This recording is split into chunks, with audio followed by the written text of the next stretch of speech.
Good. How about you? Hi. Following process, interviewing people, just getting started. Yes, sir. Reporting back results. How you doing? Council. Vince? Nice to meet you, sir. Jeff Peters? Possible we Oh, may Josh, okay. Very good. All right. Thank you, sir.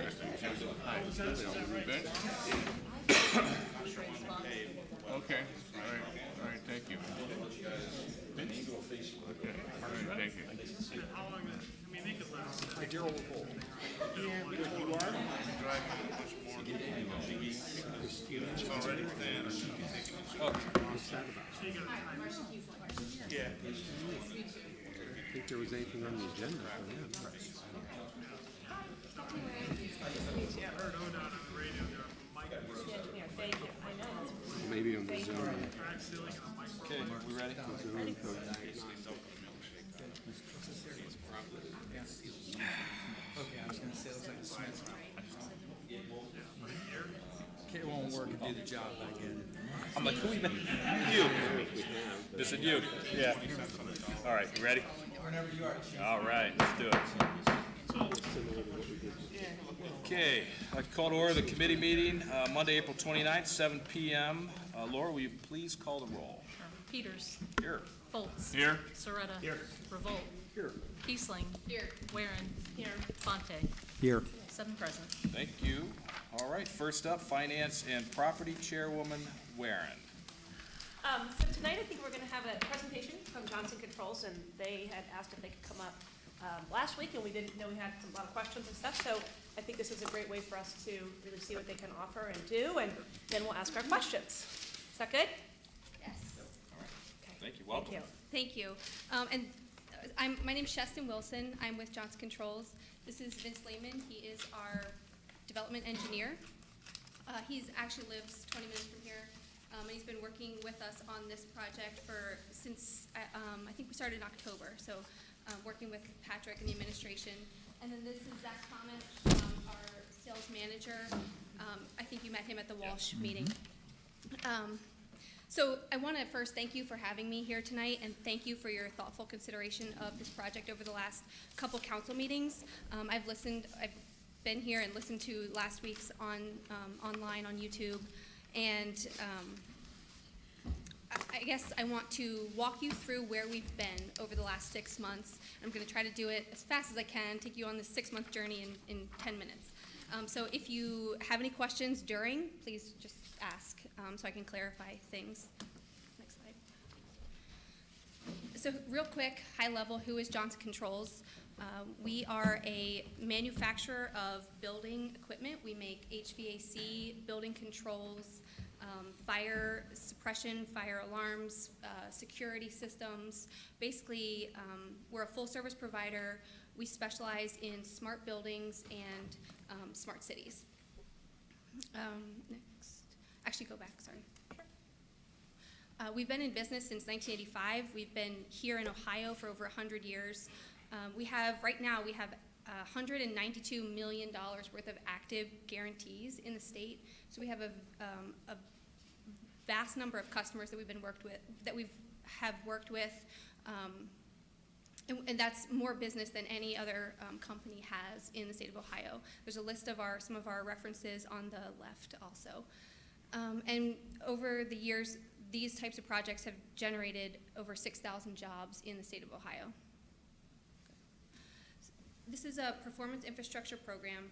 It's legislatively enabled through ORC 717.02, and it was created in 1985, and it's meant to allow cities to upgrade their infrastructure, their buildings, their lighting, through energy and operational savings. So it's a fiscally responsible model. It's you leverage your existing budget, and you try to do it in a budget neutral approach. So you're redirecting dollars from the utility company back into the city's coffers to pay off the cost of the project. Our number one goal in any project is to eliminate the city's risk. So in typical construction events, customers see 4 to 9% change orders of the cost of the project in change orders. We guarantee there will be no change orders. So we guarantee the installation cost once we develop that. We also guarantee the performance of the project, meaning we work with the city during the development with the end in mind. So what are your goals? And then when the project is complete, we want to achieve those goals. We're not going to value engineer out those key elements. We guarantee the savings. So when we present that contract with the installation costs, we also present projected savings, and those are guaranteed and backed by Johnson Controls, and then measured and verified over the length of the project. Go ahead. This is a list of some typical improvements that we do all day, every day across the country. Here in this project, we're focusing on lighting, boiler replacement, chiller replacement, windows, and the water treatment sludge press. So some of these items have a quick payback period. Some of them have a longer payback period, meaning they generate less savings over time.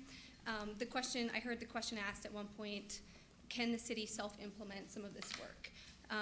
Yes, I mean, the city could self-implement some of the LED lighting or some of these projects, but the beauty of this program and really the reason that the legislation was created is to capture the savings generated from the lighting, for example, and apply it to a heavier lifting item like a chiller. So that way, you're taking a proactive approach, a fiscally responsible approach, and you're not being surprised in 2 years when the chiller fails, and now you have to tap into your capital budget to fix it. This is our process, our steps. I'm going to walk through these to show you where we've been and where we're going. So we started with a utility bill analysis. We looked at all the city-owned buildings, your gas and water spend over a 12-month period. And one thing really jumped out at us, which is the city hall is operating at $4.12 a square foot, which is fairly high for a building of this type of usage and this age.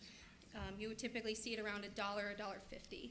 So there's a big opportunity for savings in this building.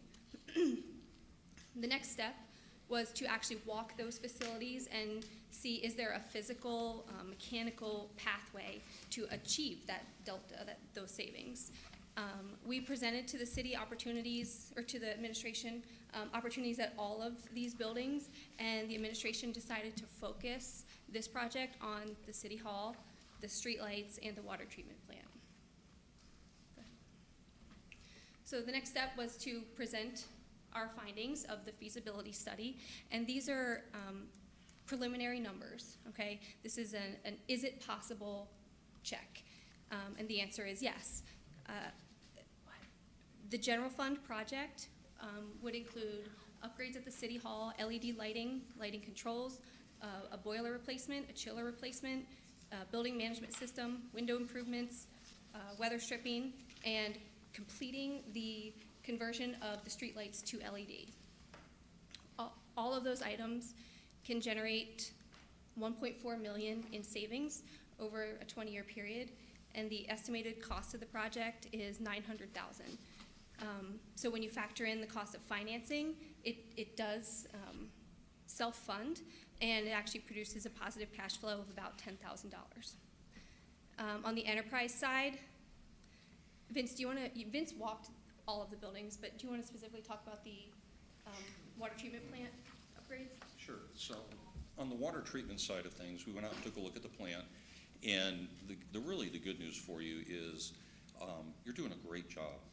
The people you have out there running there are doing a fantastic job of the plant, so hats off, because I don't always see that when I go out and take a look at these things. So as we went through, we started looking at kind of bigger picture, a little more, I won't say necessarily exotic, but a little bit out of the ordinary kind of things to do in ways to help out.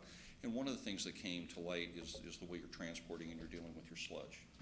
And I know there's been some discussion that you've had with that, over a period of time, and kind of where to go from there. Mark and the rest of the people out there kind of had an idea of what they wanted to do and how they wanted to deal with the sludge, and using a press type of approach to dewater that and make it, frankly, significantly less expensive to go ahead and dispose of. And in fact, an opportunity actually exists that you may be able to take, and can't promise this right now, but you may be able to take and actually recoup money from that and actually sell the material. We've done that in some other locations, and we'll investigate it here. Can't promise it. I gotta make sure I can find a buyer first. But there may be an opportunity to do that. So in essence, you know, doing some continuation of some lighting work out there and dealing with the installation of a sludge press and all the peripheries that go along with that probably would be a good thing to do, and in fact would be a strong recommendation from us. I know, Mark, I think you brought some materials here for maybe some show and tell. I don't know if you want to take a look at those right now, but you can kind of see what we're talking about. Yeah. That makes Like sense? show and tell. They're handouts for sludge. First of all, I'd like to say this is the way we send it to the sludge lagoons out back, the 5 ponds we have out back. This is about 5% solids. You see how it settles out. And this water here on the top, which is called supernate, can be recaptured and sent back to the head of the plant for reuse. And that will happen in the sludge. We don't do that now. No. Okay. We do not. We could and we used to, but it is under the influence of surface water because the pond is not covered. Got it. So we will be able to recover this once if you put in a sludge press. Just to show you what we're dealing with now, we currently have 5 ponds that are completely full. This is about 3 weeks drying time in the sludge lagoon. After it's been sent out at this, this is about 3 weeks drying time, which is probably only 25% solids. It's mostly water. It's like pudding. I snuck over to Oxford today and stole some of their filter cakes off of the press. This is what it ends up. It presses it into big sheets, about 1 inch thick, 2 meters by 2 meters, and it drops out of the belt press on the bottom and shatters on a hard surface, and then they have an auger that breaks it down into the smaller cakes. And that's how the farmers love it on the back end, because they use the sling feeders to spread it on their fields. And I know for a fact we can get rid of it in that form as compared, because basically we have to send it back to this form, we liquefy it, haul it out in a tanker truck, and spread it on the farmers' fields currently. So we're basically paying to haul the water back out. Yeah. That's where it becomes inefficient and expensive. And the ponds are always full. Our windows every year seem to keep closing. You have a month in the spring and a month in the fall to get rid of it, or the farmers don't want it after that because the fields are too wet or their crops are planted. And that window gets smaller and smaller. It seems like every year, like last winter, they couldn't come back at all because it was too wet to get in the fields. And no problem with the farmers wanting to buy it, right? Not at that point, you know. There's a demand for this, There's a demand that way, but not. this way. It's getting harder and harder to get rid of it. I like the show and tell, thank you. It's like lime or something. Thanks, Mark. So yeah, so you can see by doing that, you really take an opportunity to take something that is costing the city money to get rid of by hauling it away and eliminating some of the problems with filling up your basins and things like that, to turning it into something that can readily be disposed of at no cost, which we know exists today, to the potential to actually turn it into a revenue source. And that's a golden opportunity for you to work with, and something we'd be excited to work with you on. So these numbers here, project cost is estimated right now at 2.2 million. Project could generate 3.7 in savings. That's just reducing your hauling fees. There's upside to that. That doesn't include actually selling the product. So there is upside to the revenue stream. And factoring in the cost of financing, it would, right here alone, would generate $480,000 in positive cash flow over the term.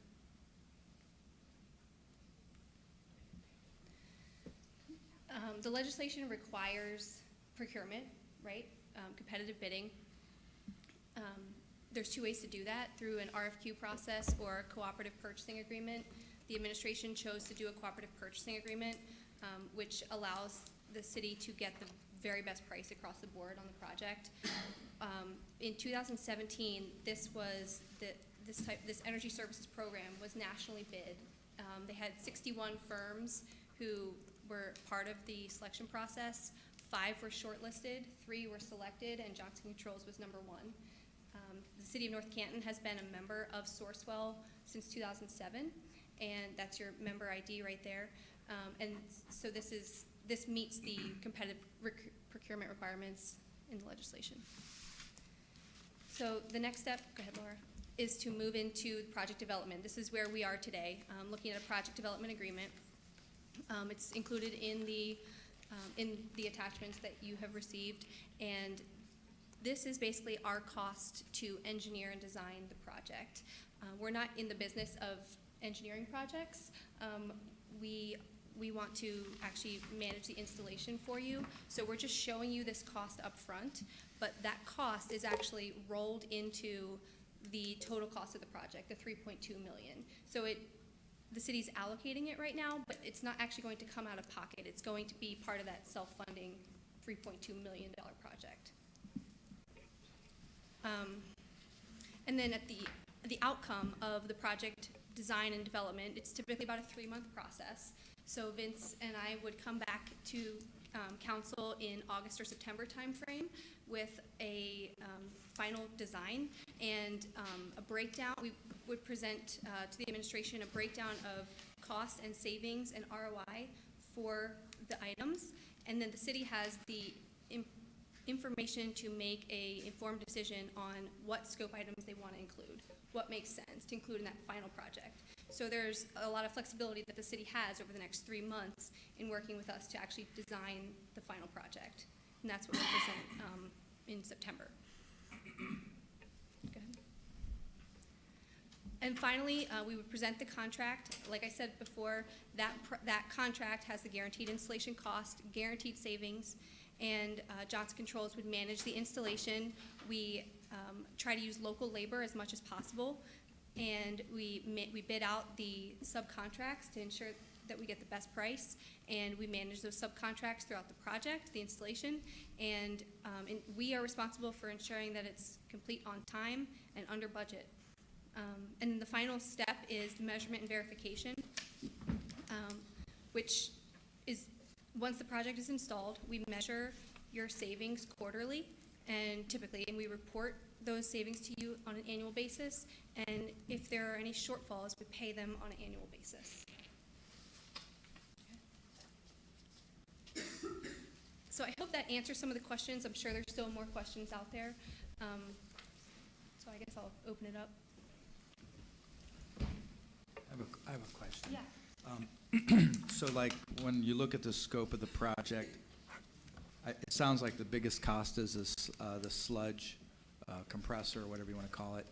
And I think I read somewhere that the city already identified what system they want to use. Is that correct? Yes, well, and it actually makes it a lot easier as we put the project together. You know, in talking to Mark, they've looked at a number of different types of systems to work with. We discussed that back and forth as far as what, you know, I've seen and what my team has seen in various situations. And quite frankly, we agree that the press is the most cost-effective, the easiest way to implement, and the one with the best life cycle cost, long-term cost, because low maintenance. And what that does for us when we do the development is instead of having to go through the process of putting all of that together and doing test projects where we bring in the different technologies, try them out, see what everything looks like, we're able to just move right into the final design of the use of the press and all the ancillaries with it, the piping, the buildings, the conveyors, all that stuff with it, and helps keep that overall engineering cost down to start with. Is that 2.2 million without financing? Is that the raw cost to do the project? Yes. Okay. So here was my thinking. So we have lighting, the building, which seems like this is kind of a high priority because of the $4.50 or whatever you said was the cost per square foot. Yeah. The thing this is just me thinking out loud, just being an entrepreneur thinker. Sure. Is the 3.2 million, if I had a magic wand, I had the money, I'd just say, let's do it. I just always look at the financing cost over 20 years. You know, I look at the longevity of the product, and that's how I always think about it. That's why I mentioned probably cost plus versus cost neutral. Mm-hmm. And so the way I look at it is that if I spent 1.2 million in financing, that could pretty much take care of a lot of these smaller projects. So I didn't know if there was a way that we could phase it in over time, or does it all have to be done together? Is it more cost effective to do it together? I mean, because I look at this more like capital improvement type things overall. And I always like to say, I mean, I think we have a reserve fund that Laura has. It just would be great if we could somehow get some money in the reserve fund and then just maybe see what the breakdown of these projects are and take a bite at a time. I mean, I think it's wise to know what priority you think it should be based on your expertise, and then we can just kind of execute them one by one. In my mind, it's hard for me to get around to 1.2 in financing. Right. That's my personal feeling. I think it's a good idea. The money is what, it's like like a big, like if it was bricks and mortar, I'd feel better. Sure. Versus like, Yeah. other things. And I that's just my understand. thought. I don't know what everybody else thinks about it, but. And I guess the answer to the question, you asked a lot of stuff in there. So the simple answer is yes, you can phase things, okay? Is it more expensive to phase them? It depends how you phase them. And the other thing that you need to be aware of is that through the legislation, as you phase certain things, you can only take the savings for that phase. So you don't want to do all the stuff that pays for itself very quickly today and then take 5 years down the road or 2 years down the road or whatever and do, additional work at that point because you've already captured that savings and applied it to that first phase. So as you look at this, and that's part of what we do when we do the development side of things, is we give you that information. And not only do we say, what everything is going to cost and what the savings impact is, but what is the relationship between that? So as we put the development together, you'll have the opportunity to say, well, you know what? Maybe I should do this and not do this kind of scenario.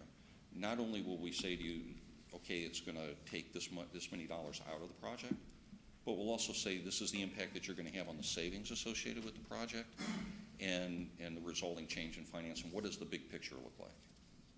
Does that answer? Yeah, I mean, just for me, it's just a matter of, I always like to pay as I go as best we could, instead of Sure. financing it in.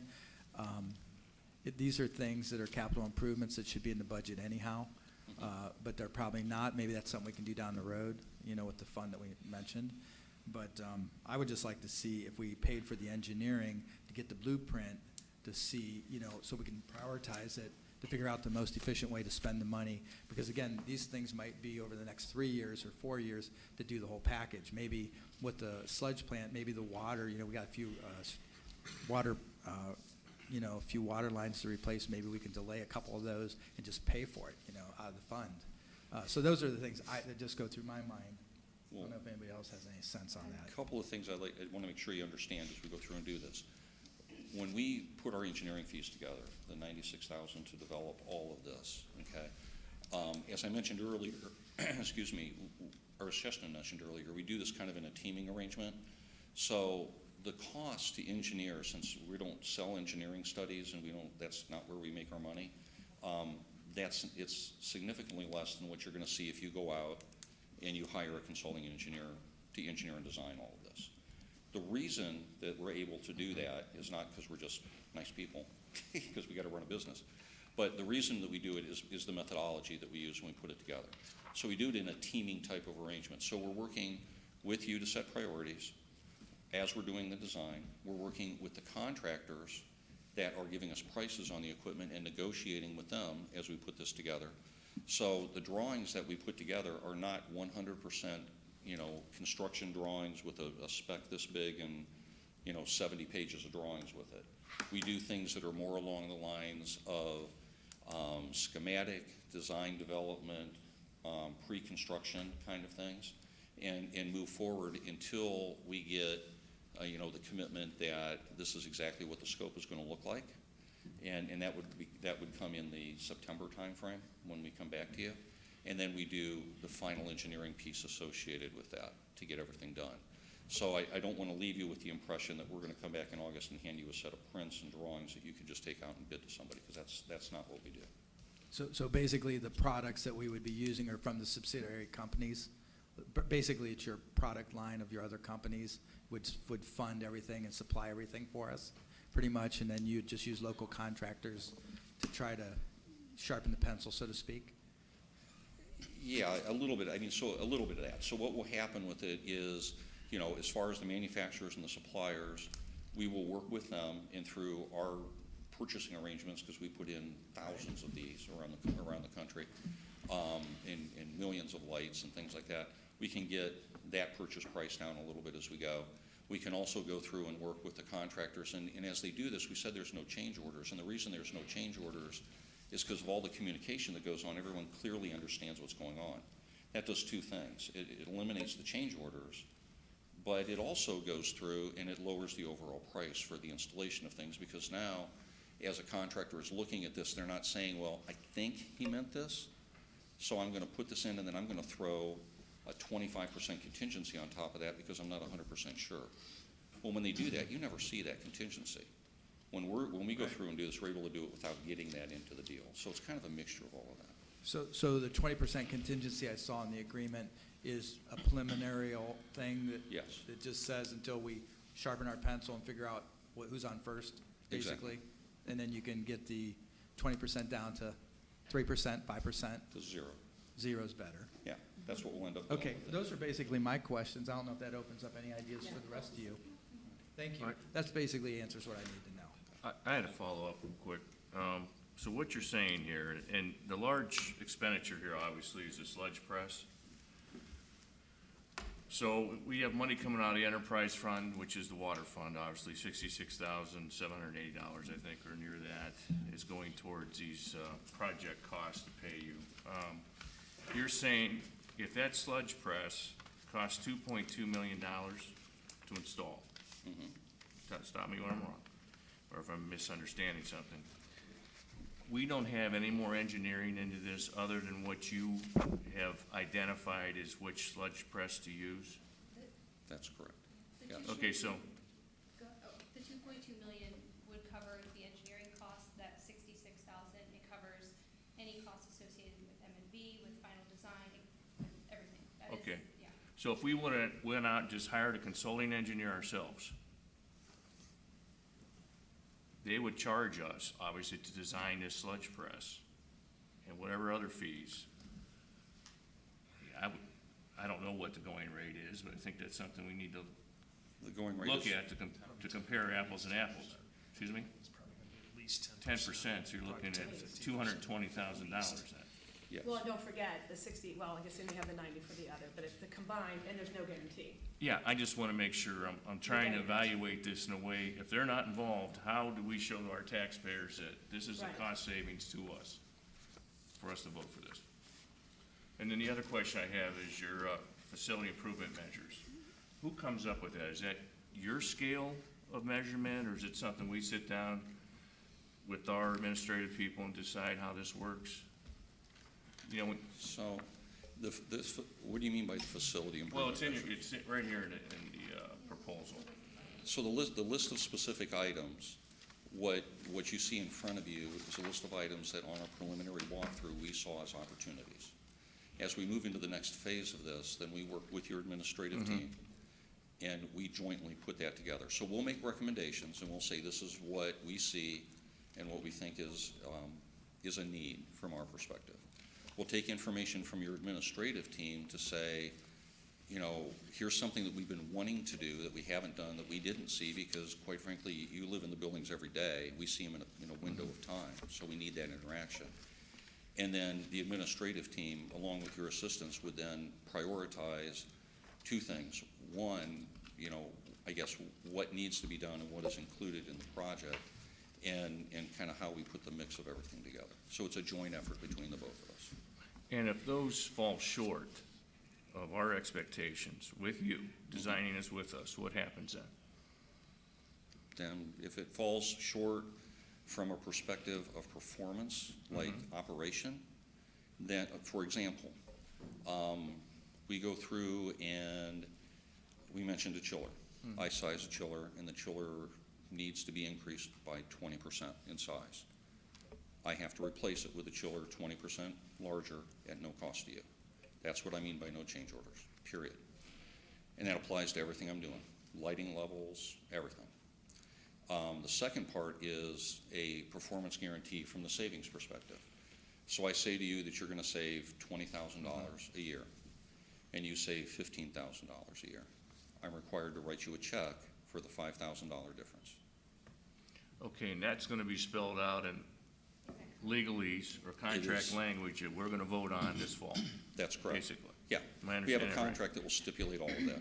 I have a question. Yeah. How many times have you had to write a check? Okay, so we have had to write checks. So as we go through and do this, our company, and I'm going to boast a little bit, our company's policy is, our goal is to be about roughly 3% misses on projects on our total portfolio. Right now, myself and my team have $147 million a year in annual guarantees that we're responsible for. Our miss rate right now is 0.987% as of 6 months ago. So we do write checks, but because what happens is I'm coming into a building and I'm estimating what things are going on, and I'm presuming the way that they work. I've been doing this for 30 years, so I have some experience with it, but I'm not perfect. But we stand behind it when we're not perfect. And that, I mean, it doesn't matter what the size of the check is, we'll be here to write it. And if it doesn't work, we'll be here to fix it. And all that you would hear if we undersize something, if we miss something in the concept of the design, is we might need an extra month, or we might need an extra couple weeks, or we might need whatever to get the installation done, but it's not going to cost you a penny more. That's why I do this as opposed to consulting engineering. Go ahead. Let me turn the discussion on its head for a moment. Did Johnson Control install the sludge press at Aqua Ohio and Massillon? No, we did not. Do we have any idea of that project's success in selling the lime cakes? Do we At know? Aqua? Yeah. Do No, we know because whether- I wasn't involved with that project, my team wasn't, so Okay. I'm not sure what they did with that. All right. Well, I guess where I'm headed with this is that YouTube's a beautiful thing. You can watch it. I'm sorry? YouTube's a beautiful thing. You can watch it in operation. Right now, we spend about $105,000 a year on average hauling lime. Mhm. So my question is, am I going to have how much of that $105,000 are we going to have in savings if we would install this sludge press? Apparently, we've got one right down the road, but what we really don't know is how efficient and effective it is. The one down the road? Yeah, right over here in Massillon, Ohio. And, I mean, I'm not at liberty to even say what that is because I haven't worked on it, I didn't put it together, and, I mean, I don't want to go in and question their design as far as. I guess what I'm really asking is, we're arguing that this press is going to save us money, Yes, correct? that's correct. The argument is that after the raw product is converted to cake, it has market value. Question. In Massillon, where they use this very piece of equipment that you've described, Mhm. and the type that you would probably recommend that we use, Okay. my question is, how much of that lime gets sold to farmers? I don't know how much they sell to farmers because it's different for everyone. So my savings that I'm projecting, as Sheston said, does not have the amount of money in there that we can sell it to farmers with. The amount of savings projections that we have listed are the savings that you're getting on disposal. So what happens is right now, and correct me if I'm wrong, Mark, but right now, if it can be converted to cake, the hauling fees that you have right now Are diminished, I'm sorry? are diminished. I believe they're eliminated, are they not? Aqua still has a small trucking fee that they still pay acre sludge, Right. but it is minimal. And you had And mentioned, they might be able to eliminate that if they try harder. I talked to him for an hour and a half this morning. okay. Mike Frick's on the phone. So what I've done, again, because these are preliminary, and I'm wanting to make sure that I'm not overpromising things, is I've taken 90% of your hauling costs and projected that as savings for But you that haven't- piece. But you haven't put any of the savings in there for whenever we can sell it, so that's above No. and beyond then, so that's I- a good thing. Yeah, I That's haven't, great, and the so reason whatever we make.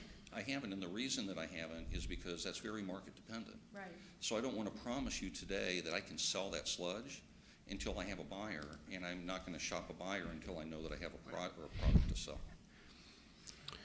I don't want to be argumentative, No, that's okay. but Yes, he does. Yeah, I do. Yeah, he does. I am arguing. It's Daryl. Yes, It's it is. I'm kind of an old and grumpy guy. We know you. Right. But clearly, in some form, that sludge has to be removed, whether it is that semi-solid sloppy mess or it's in cake form. It's got to go somewhere. Right. And if it goes somewhere, we're either going to A, sell it, or B, is we're going to pay someone to come in and transport it and dispose of it. No. Where is it going to go? Stark County Co-op has agreed to take it at no charge to you, other than a possible minimal transportation And fee. who is Stark Correct, County Mark? Co-op? Those are farmers, I take it? Yes. Okay, Yeah. so is that how Aqua Ohio is eliminating its simply moving it off to the co-op? So they're not getting anything for it. Well, what my proposal is, or I guess not my proposal, but my intent is we have a safe measure that says we can go to Stark County Co-op at a very significant reduction In of transportation your cost. current payment. Yeah. Okay? That's the worst case scenario.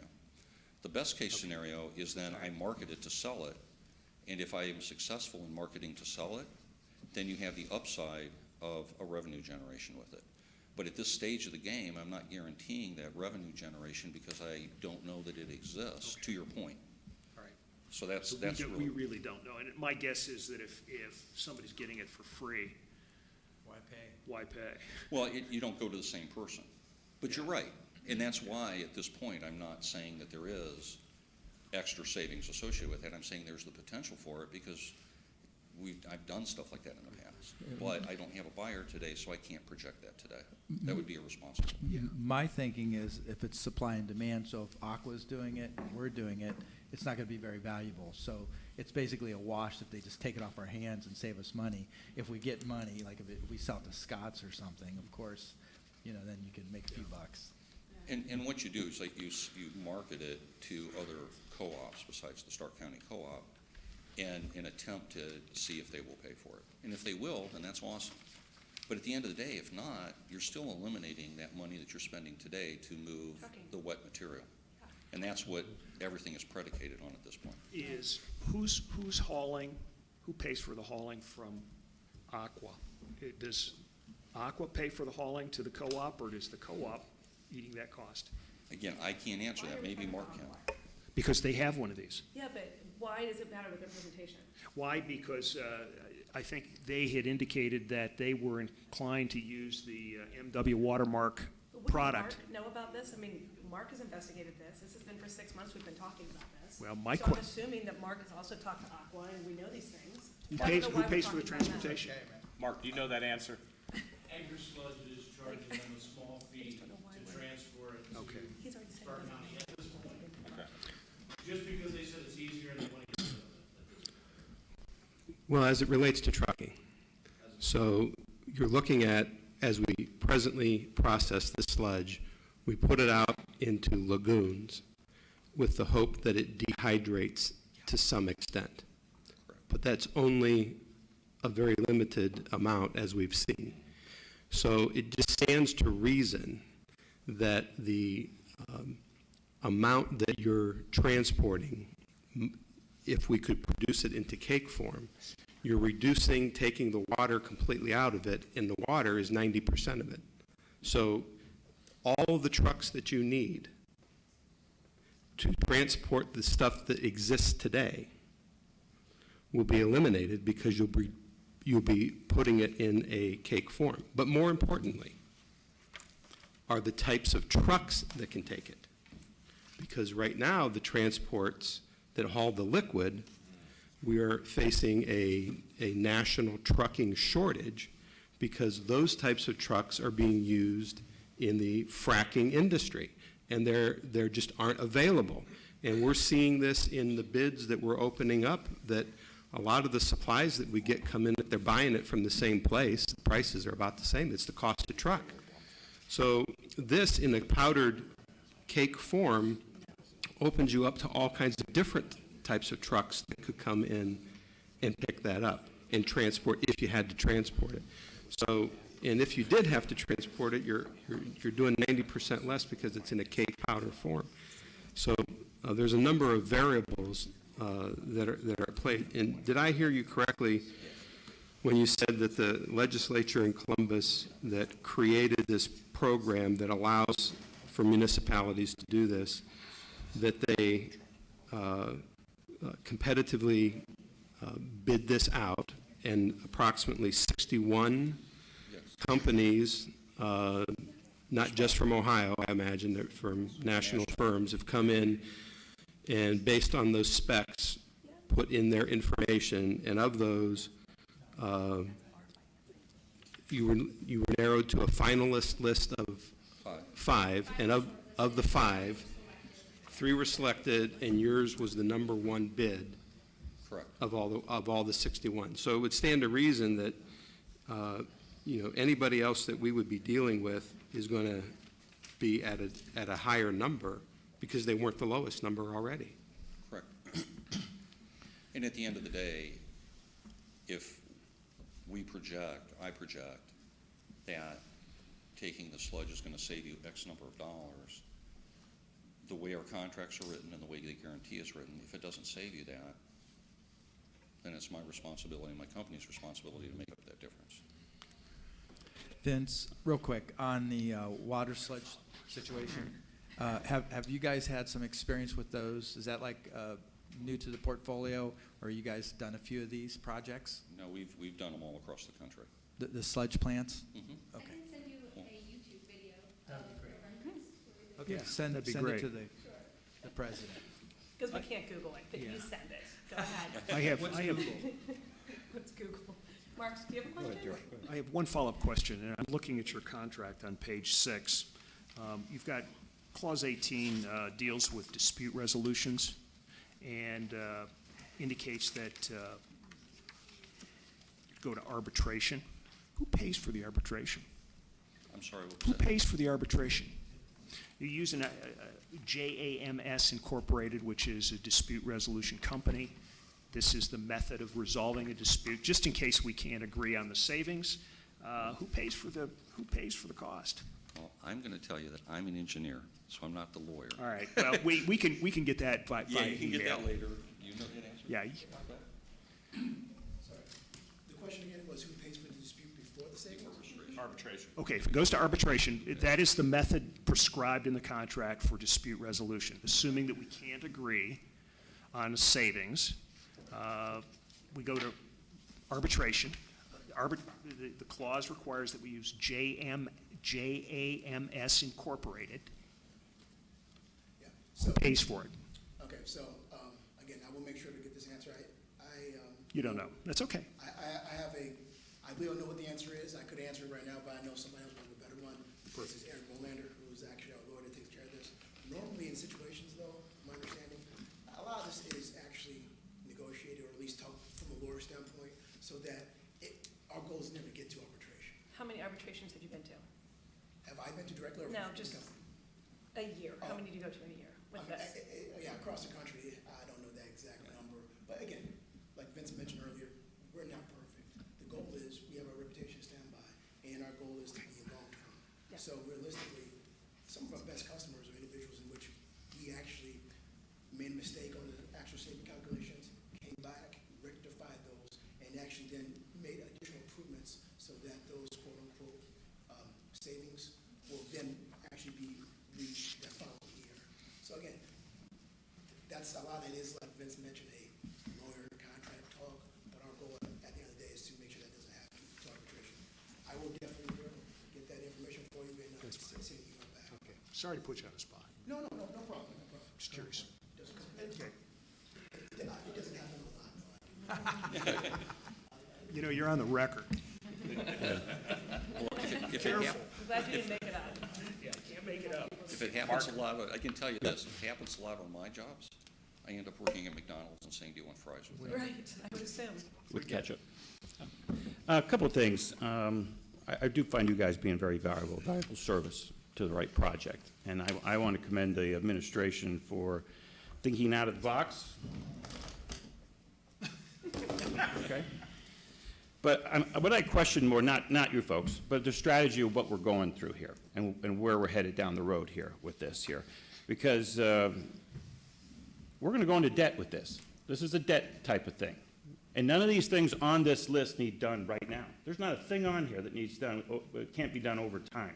Even the sludge thing, we've been saving for that, we can continue to save for that. Changing light bulbs, all these things, none of this stuff needs, and this isn't towards you guys, this is, I'm doing the strategy kind of thing here. None of this stuff needs done, and if I was to take this is community money. And if it was my money and it was my home, sure, a guy comes over and tells me I need windows, I'm going to save, you know, and your pool out there, by the way, you could help your pool, which mine looks like a lagoon, if I had one. You can upgrade that at this time too. Now, am I going to take a loan out right now and pay for all of it at one time, where I could pay for this stuff because it's not needed all at one time? So when I look at I guess the logic of what I fall back on is, why do these things need done all of a sudden at one time? And why would we take out a loan for $3.2 million? Now, the savings on here seems really good, but the interest that we're going to pay on this 3.2, what was it, 1.5 million, I believe it was? $2 million with that? 1.2. Yeah, I don't know where that's going, and we want to build a service center at the same time and take a loan out for that too? So where's our strategy with this thing and trying to get to, sure, it's a nice savings, and these folks here are terrific when it comes to something that is really needed immediately, but that's kind of where I am at on this. I think I mentioned it last time here, that there's a lot of things on here we can continue to do, and I went down and talked to Mark today, and I've been at the Sledge Lagoon, we kind of got off base here on all this Sledge Lagoon stuff. We have a couple Sledge Lagoons. We have one in Kent, we have one over in the Masson area here, and you know, they're very similar to us. You can take a look at what they did and kind of go through that. I don't know what the cost is. That's something we could get.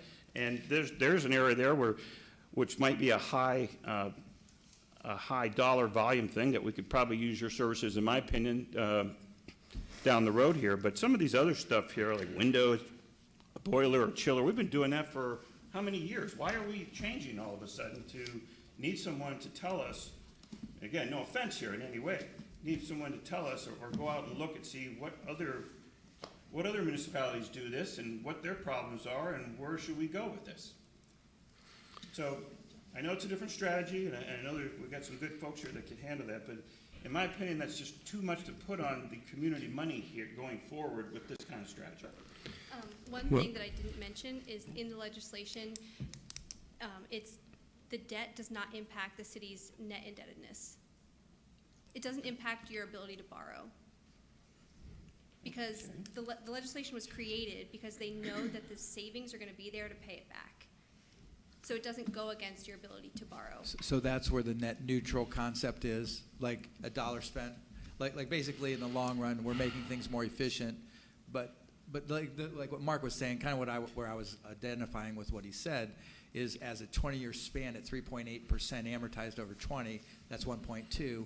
Although the savings that we have will wash that away. I get that, right? That's what you're saying. Right. Basically, you're not impacting your existing budget. You're taking dollars that you're spending and you're moving them over here to upgrade items that maybe need upgraded in 2 years, not today. Correct. But you're preventing having to pay for it out of a capital cost in 2 years from now when it fails. It's almost like if I had a rental property, hypothetically, and I brought in $1,000 a month, my mortgage is $700 a month. You know, I might even be positive, possibly. Correct. Yeah, so I get that. So the question is do we spend 1.2 in interest to just get it over with, take the pain, and then accept the fact that it's going to be a wash, maybe a net positive, or do we phase it in over time based on what Mark's scenario was? So the point is that I think this is the right path to go as far as making these upgrades that we need to do. I just mentally have a hard time with financing anything. And it's there's just a the lot old of school in me. flexibility in the financing too. We bid out those rates. The city doesn't have to finance all of it, again, to reduce your interest. Correct. I mean, nobody wants to pay. Yeah, like 20 years. How about 5 years? Like Yeah, so 50% 5. Oh, sorry. Well, I just wanted to respond to try to help, as far as the great questions that Member Soretta has brought up, as far as the strategy or whatever and why now and all that. I look at it as this is money that you are spending, and you will spend it every year, except you're spending it by giving it to American Electric Power. You're spending it. We don't have to do these projects, you're right, but that money is still being spent. It's going to American Electric Power. What this is about is taking advantage of what the legislature has created to allow us to take the money that was going to go to AEP and direct it towards principal and interest payments on this project so that it's a wash. So it's being very effective with your capital monies, that you're using money that you were spending on something else that now you wouldn't have to spend. They bring in an element of a guarantee that comes with that, so that if it falls short of the savings, they guarantee that. The strategy, too, is that, and I know I'm just trying to give council information that's real. I don't have a dog in this race, okay? But this is, I've had other vendors come through here, pitch various things. They were the third one, and I don't even know how they got here, if it was a cold call, they came up, who they talked to, but they showed up in the door. I was doing 2 other firms. Hey, why not? Allocate the personnel to show them around and see what they could come up with, and they had more to offer than some of the other ones. But the point of this is that it's about business. And I know that's kind of a mixed word in government, but we do run a utility business. And at some point, we are going to be replacing, water lines again that have all gone in, need to be replaced. Our enterprise fund has gone into debt to pay for these water lines. That's a routine process, and we use the income that comes from that to pay those bonds or notes off. And what we're trying to do is to drive the cost of that business operation down. That was part of the AMI project. If we can increase the technology, which reduces the amount of water that we're losing from lost water, leaks out of the system, we can't find it. Mark does a great job getting that number to be the best in an industry standard, but with this process we can do more. It's not the person who goes to Florida and leaves their home and comes back with a $5,000 water bill because we didn't know the water was running. With the AMI project, we're able to do that. In addition, it alleviates personnel because we don't have to have meter readers running around, and we can allocate those resources to other departments, so that makes it a leaner operation.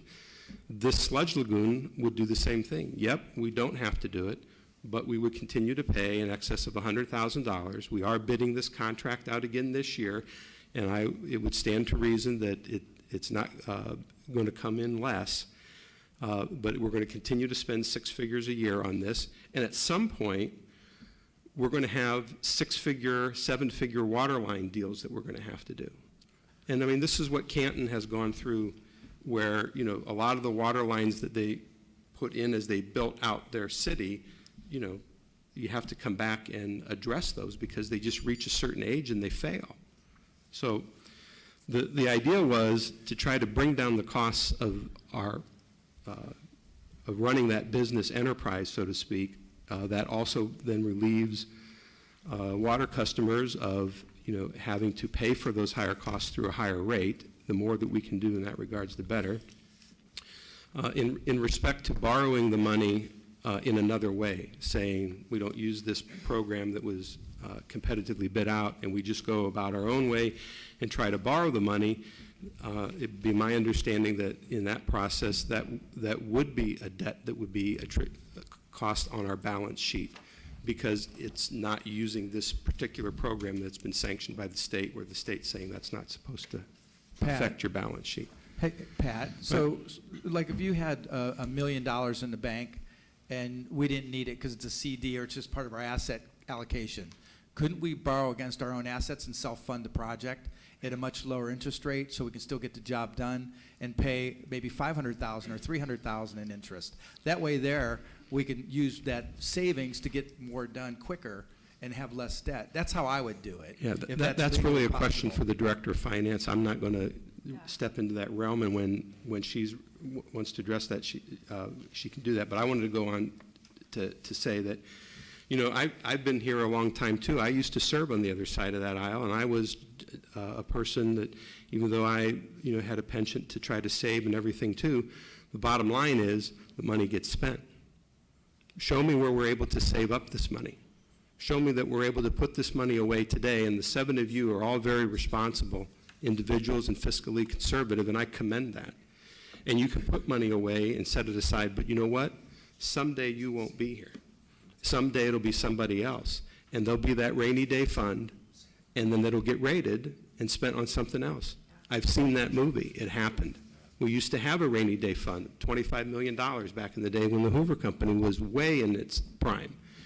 But we spent that money on roads and other improvements. And when you don't have the money, it's hard to save the money. You know, right now, the mayor's done a great job keeping the city's budgets in line with, and the cost of operations in line with where we were from 2008, 9 when Hoover, left and all that.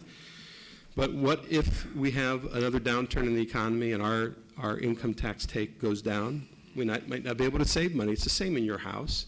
When real estate is moving, you have more money to save, and when it isn't moving, you have to kind of cut your corners. No, I get what you're saying. So, What you're I don't saying is true. I don't see where you can't prohibit a future council from spending that money. No, I'm with you, but I just think there's a cleverer way to do it. Well, We could self-fund it. So let's talk with Laura later about that. I mean, so- you said it. No, that's fine. And then we'll just develop the MSB and bring in more revenue. I think what's nice, sorry, one thing that I guess I like about this is, Mark, you even said, we bought boilers before we bought chillers. Yes, and maybe it was the director of operations, maybe it's the mayor, maybe Rob, we don't know who bought those. And what we have found since Pat has been here, and even I think with Rob doing some of the projects, is things weren't always done correctly. And now we are paying large prices to fix this facility, to fix our infrastructure, to make sure we have security, to make sure certain roads are being done appropriately. So if we have people that manage this professionally, this is what they do. We have the data that says they do it well, they were voted #1. Pat is a part-time sludge professor. I don't even know what you are. Sludge slinger. You learn as you go, but none of us are those people. So I like having someone manage it.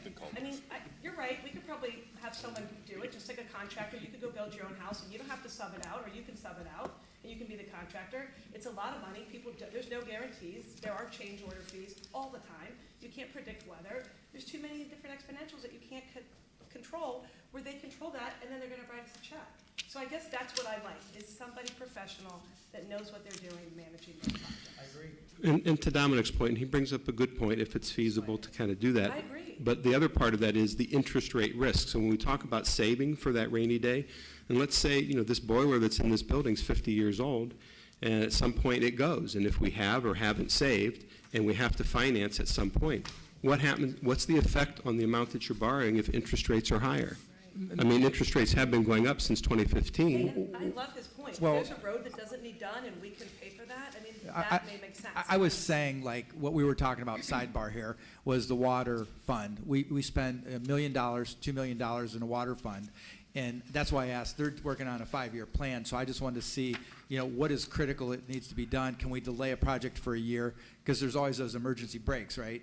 So if we delay a project for a year, that's $1 million we could put towards that 2.2, right away finance a mill, lean it against our own asset, and that brings your interest rate down to like almost zero. So, and I've done this many times before. This can be done, and it's a legitimate way to do it. It's a low-cost way to do it because we have the assets and our CDs and everything else. We could take a conservative approach. We could even just use half of it, so that the whole thing for me is I love all what they're saying, and I get it.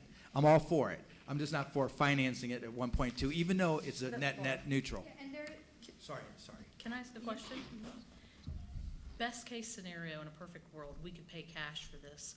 Could we still do your program and you would still guarantee? Yes. And the savings would just be even bigger? because Yes. there'd That's be what no I'm for, financing? cash. yes, you can Okay. pay all So, of it in cash, and you we- pay half of it in cash. Right, there There's could be a some hybrid method, because what Dominic's talking about is, he spoke with Rob and I earlier today, and Rob and I are working on a 5-year forecast for both the water and the sewer fund to look at rate studies. It's just something you need to do every so often. So if we look at the water fund and we say, okay, there's a couple water lines coming up next year and the year after, but they're not critical, we could push those off. It would only take, 3 to 4 big water line projects to come up with $2.2 million. And the other thing, Vince, that we talked about in one of our previous meetings here, is you may want to touch on your experience with some of the funding sources in addition to going to a bank for a loan. You've worked with the sludge press, for example. You could work with Ohio Water Development Authority, Ohio EPA, DEFA, or Water Pollution Control Fund, Ohio Public Works grant or low interest loan, zero interest loan. I mean, you're experienced with that. Even we can apply for those, worse as they say, we don't get it, right? Yeah, so during the development, during the next 3 months, we'll have financial workshops. We'll work with the city to figure out the right model, whether it's partially financed Right. or completely paid for with cash. We will put together, we will help you apply for rebates. We can apply for grants. We can look at low-interest financing, low-interest loans. There's a lot of options. We used 3.8% in the cash flow model as kind of a worst-case / likely scenario of is this feasible? But it's not the hard and fast number. No, I love what you're saying. If we can figure out a way to cover more cash, less financing, I'm in. Yep, Carol? I'm with you, yeah. Yeah. When you did your model, you used 3.8% over how many years? Over 20. 20? And what did you anticipate would be the annual savings, just roughly? Do you remember off the top of your Well, head? so it's two separate cash flows because we're doing it separate. One's an enterprise fund, one is not. Okay, all right. Well, I was doing a little back of the napkin math at 5% over 15 years. And the debt service at 5% at 2.2 million is only $200,000 a year over 15 years at 5%. So if we're going to save 100, There's 100, $235 right now. $235 a year would be our annual cost for 20 years to take care of this interest, P&I. I think it'd be less than that. But that's for both, the water and the No, non-water. the 3.7 is 235, which is 20,000 a month, 19 and some change every month, because I did the math. Right, but I'm just saying, so if it's a net neutral, which is, kind of like Well, I what they're think- saying, the money spent in, money spent out goes to better benefit in the long run. Like I said, I'm good with all what you said. It's just how we finance it. If we solve that problem, I'm in. How's the mayor weigh on this? Yeah, well, Yeah, Dave, how do you weigh it, I buddy? think, as I'm listening to all this, first off, I appreciate the presentation you folks give. It's awesome. Because the goal is that we want to save on our, there's 3 areas in the presentation I see. The utilities, the electric with the lights, and then also the sludge press, and then the utilities in this particular building. So the one thing, and I couldn't really see the slide from the angle that I was at, when you look at the overall savings, like over a 20-year period, like what would be the savings based on what we're spending right now and our utility costs? And then the percentage, so it sounds like the savings are not real clear in each specific area, right? They are, they're just not clear on this slide. Okay. I'd have to look at my cash So flow. when we're looking at, like, let's say that we're spending $105,000 on hauling the sludge Yep. right now. And then we're spending, what is it, like, 89,000 on the,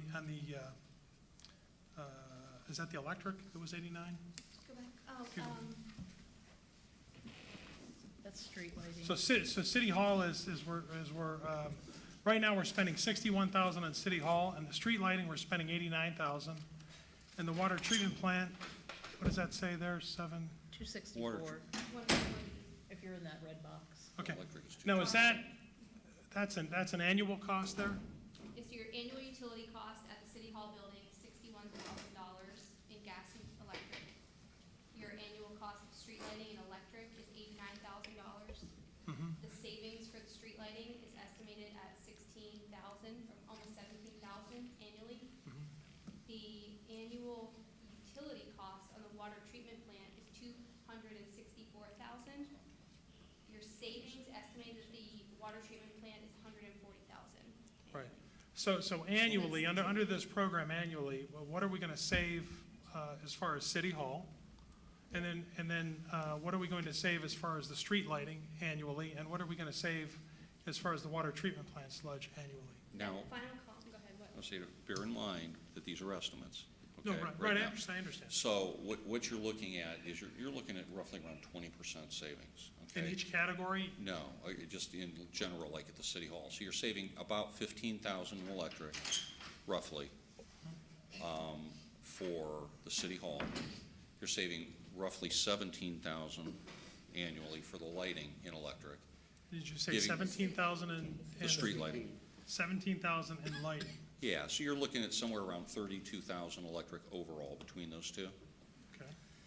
Then for the gas at City Hall, you're saving about $7,500 roughly annually. Okay, and then for the hauling of the sludge, we're looking at about $140,000. So the big savings is the sludge. Yes, that is. So, and you said how much for the? Sure.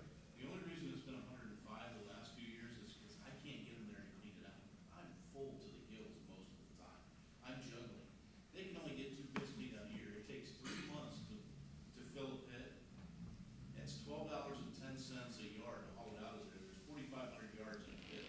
That's 54,000 and some change every pit, and I fill up 4 a year. So really the low end is, The actual spendage is more, but I can't get them there yeah, often enough. because they're not hauling it away. Right. So really, so if you could get people to haul it away in a timely manner, I'd be spending 200,000. you'd be spending 200,000. Okay. And then, so really what we're looking at is, for City Hall, we're looking at like 22,500, right? That's our expense for Yeah, that's gas and up there. electric. You see it on the I last can't, column. I can't It's, see yeah, it. $22,470 is what we're estimating for gas and electric for City Hall. Okay. And then you have 32,000, for the street lighting, correct? No, we have $16,932 for the street lighting, almost $17,000 a Okay. year. So we got like, for everything but the lime sludge, we have 38,000. Yes, almost 30, about 39, but yes. Yeah. So really, the biggest cost is the lime sludge, but that's one of the things that, when you're talking about the savings, that's what we're not clear on, right? Correct. Because we don't know what the market value of the sludge is. So it could be, we could sell it, we could give it away, or we may have to pay to haul it away. Well, and what this is assuming at the 140,000 is you're giving it away and you're paying a small fee to haul it. I mean, that's basically what Yeah, and we're one assuming of the right things that, as far as the guarantee, which I think is a nice thing, but one of the questions I have, like, you look at the yard waste market, we used to collect, get 15 bucks a ton, we were paid. Then it was no cost to haul it away, now we're, paying to give it away. So those are just like, I'm hearing some of the questions that you guys can't really answer right now. And so, because it just depends on the market. So Well, before you answer, I want to help, just to reiterate, though, that if we did this project, you'd be providing the sludge in a more usable form. So there's, not everybody has the type of equipment that can spread the sludge in its liquid form out onto the fields. That's a more specific operation. But the type that can take this pelletized stuff and get it out in the fields. We're also allowed to stockpile it at that point. You'll see the farmers with Yeah. stacked fields out there because you don't have the water to run off and contaminate spraying. So you can stockpile it at that point. It's a much better product. Yeah, Yeah, that makes sense. it's more marketable. Absolutely. And the bottom line is that as we're predicting these savings, like I said, we're at a preliminary stage. So everything we're doing is at a conservative nature.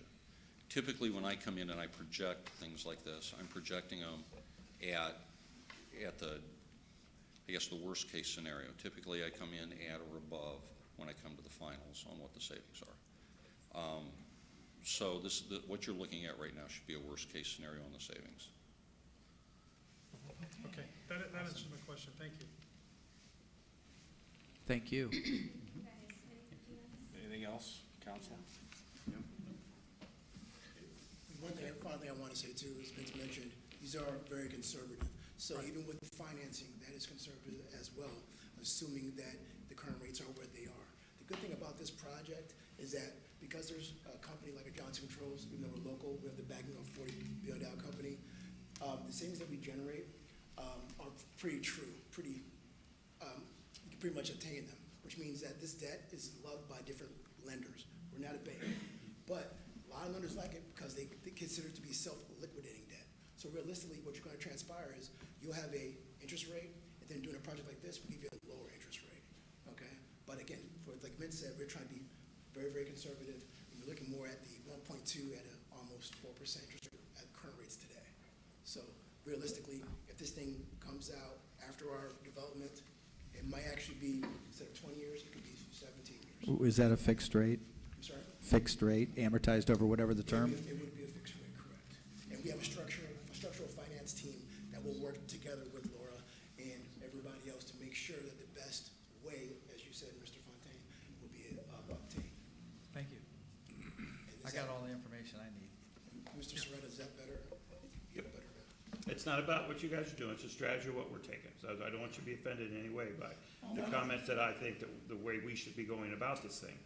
Because we have a lot of things that need done, and a lot of these things don't need done tomorrow. We budget this stuff every year, just like we do every year. We can easily do that. And I think your services are very valuable for some things that we will probably need. So I appreciate the presentation myself. Thank you. Thank you. Thank you very much. If I could ask just one question. I want to make sure before we leave that we've answered any of the questions that you have. Is there anything else that might be out there that? Just one other question, because I was writing this down. What did you have annually for this sludge cost? Was it 140,000. 140, okay. And that, again, varies, because right now we're spending 105 because we can't get enough people to haul it away. But if we did have people hauling it away in a timely manner, we could be spending 200. Correct. Okay. Jeff, could we get a hard copy of the presentation? That way we can look it over again. Thank you. Yeah, we can do that. All right, Thank you. we appreciate Very it. Thank you. Thanks for the information. Thank you. Thank you, guys. Okay. We good? Good points to ponder. Next up, we have Community Economic Development, Chairwoman Keesley. Yes, it looks like, you have the PowerPoint? Pat? Yes, no, Which one are we doing? Oh, the you have a the PowerPoint? zoning. I gave it, Okay. Laura's going to load it up. It's up on the screen now, as you see. I see. So if you don't mind, I'm going to swing around over here.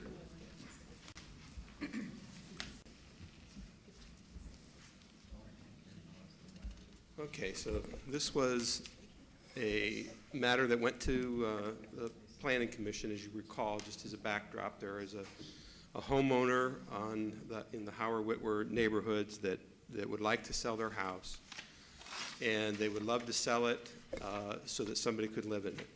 But because of the way it's zoned, it restricts its use. So the Planning Commission, we presented all the properties over there that could be affected, and they made a recommendation to City Council to consider changing the zoning. And they recommended an R2F with a mixed overlay. So it would allow somebody to live there, but if they didn't want to live there and they wanted to use it in that mixed-use classification, they could. So what I did is I went over and took pictures of all the properties, and we're going to hit the first slide here. And then what you can see in yellow is some of the information, for instance, the parcel numbers, the registered owner of the property. It's a two-family. So presently, it's zoned light industrial, and action is needed on this property. So the recommendation from the Planning Commission was to change it to an R2F for both parcels. So there's a vacant parcel next to it, and then the parcel that this two-family dwelling is on. Howard Street, this is a lot, an outbuilding way in the back of it. It's owned by K&L Partners. It's presently zoned as industrial, light industrial, but it does not have the mixed-use overlay on it. So to be consistent with all the other light industrial that we have throughout the entire Hoover District project, this would need an overlay X on that parcel. Another vacant piece here, you recognize it's on the backside of our fire station. It's zoned light industrial. It just needs a mixed-use overlay.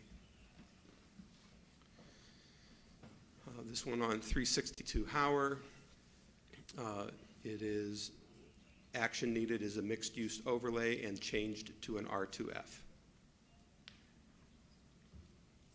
This one here, vacant land next to this property, owned by the homeowner, needs to be a mixed-use overlay R2F. This one the same, R2F, mixed-use overlay is the action needed. This one presently is an office building. The only action needed is the mixed-use overlay. On this home, it's a two-family, it needs to be R2F, mixed-use overlay. Likewise, here at 332 Howard, R2F, mixed-use overlay. 326 Howard, R2F, mixed-use overlay. 322 Howard, mixed-use overlay only needed. On this one here, no action is needed to change it from light industrial. It just needs the mixed-use overlay. On this property here, no action is needed. It is owned by Maple Street Commerce. It is light industrial, and it has the mixed-use overlay, so no action is needed at 357 Whitmer. This one here, Maple Street Commerce, it needs the mixed-use overlay. And then likewise, on this one, also owned by Maple Street Commerce. This empty parcel next to the last house we looked at does not need any action. It is light industrial with a mixed-use overlay. That was it. So you get an idea of that, what properties need a little tweak with just the mixed-use overlay X. Others need to be changed from light industrial to the R2F. And again, the intent is to allow people to be able to sell their home. And there's one of these properties, the house is for sale. Offer's been pending, trying to get this thing wrapped up.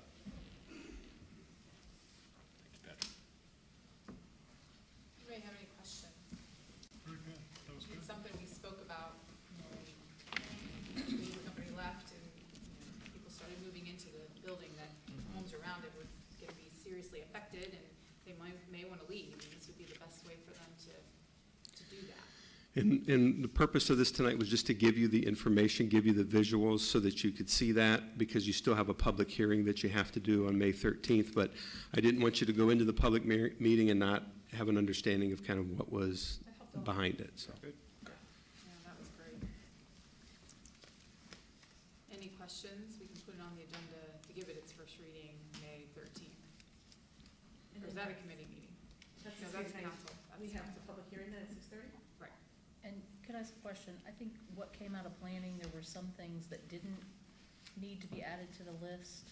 So do we have a complete list of what we do need? Yeah, what you have is the complete list, and there were 3 properties that no action was needed, Okay. and those were identified. Yeah. Okay, thank you. So we can work on that.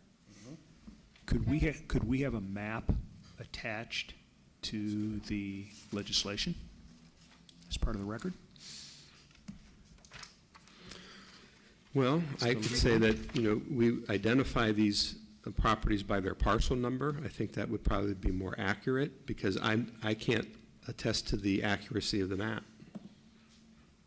So what, you want just a geographic map of where these properties are located, but if you want the zoning map on it. Just an overview of the auditor's website with the zone. Yeah, that'll parcels, work. That's That'll work. easy as Okay. you can. Sure.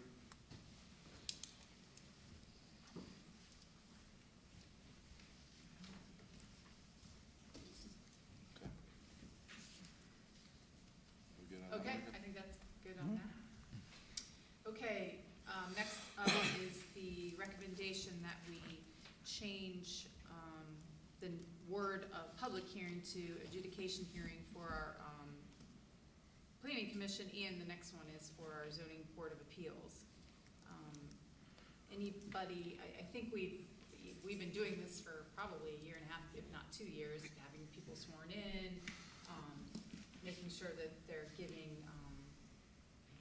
facts, not opinions, because that's what really matters if it does get sent to a court of law. Correct, Tim, if you want to add to it? That's correct. The our trial courts, which is our common police court, and all of our courts of appeals require, as you said, for the first one, for variances, and that's in 117910.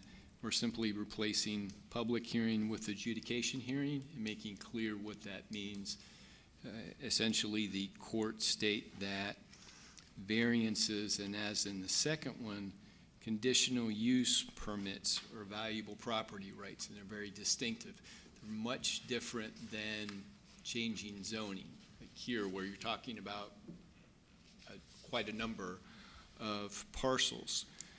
Where you're changing zoning, you absolutely want the public input. And so you have a public hearing where the public is invited to come and speak their voice, their concerns about any changing in zoning. When you're dealing with variances and conditional use permits, those are really unique. They're essentially confined to a parcel or two, if that.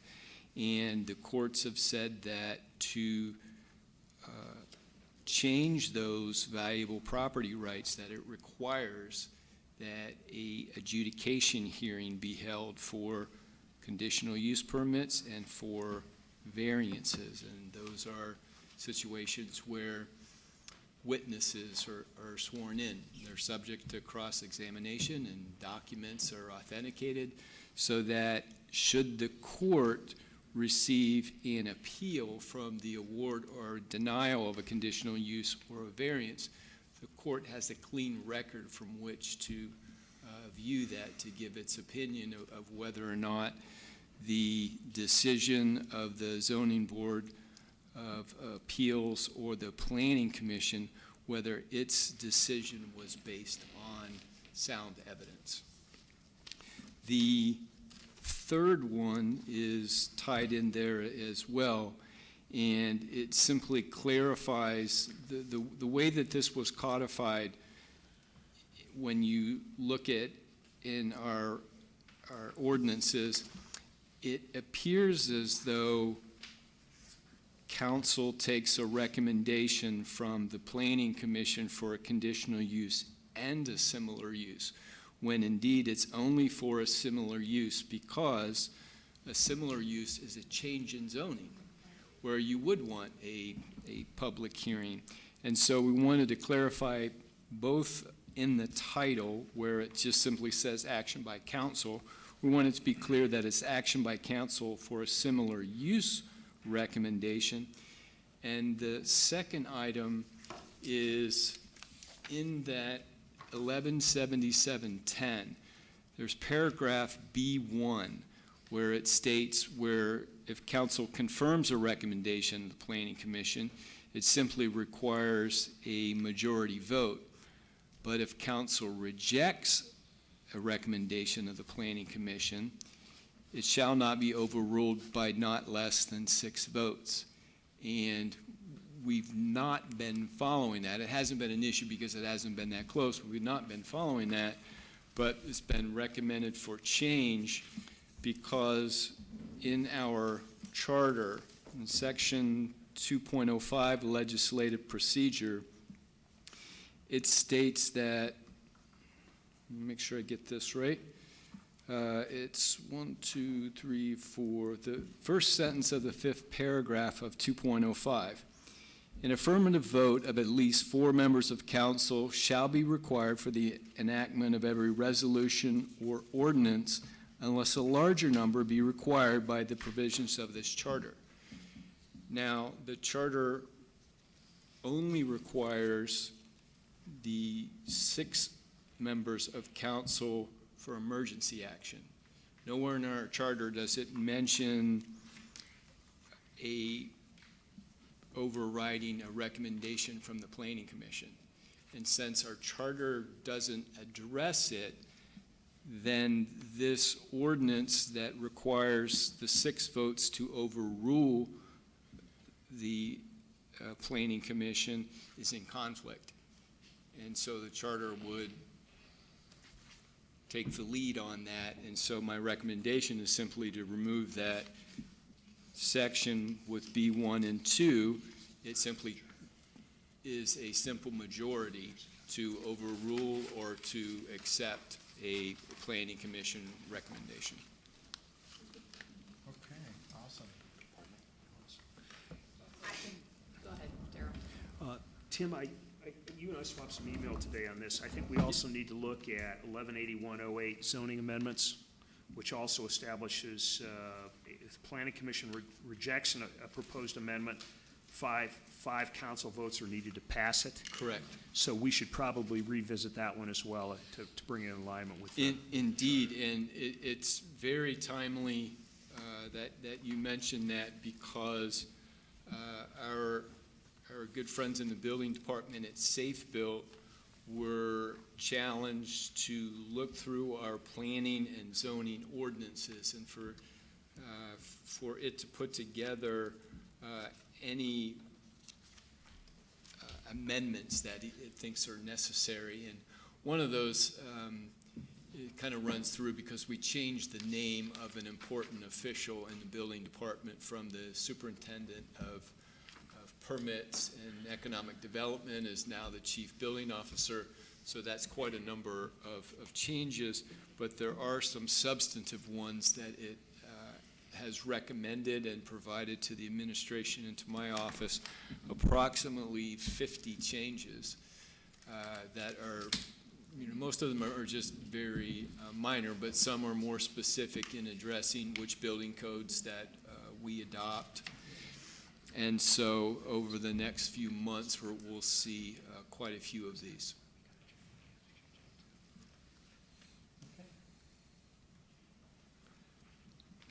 So I guess what I'm asking is at our next council of whole meeting, Marcia could have under her committee 118108. Yes, sir. And we'll just clean that language up as well. Yeah, do all these four at once, and then we'll eat away at that apple of the others. Take the most important ones first and the easier ones, and get through those. Because all of them, because they're in planning and zoning, it's a requirement to send the recommendation to planning to come back for the public meeting.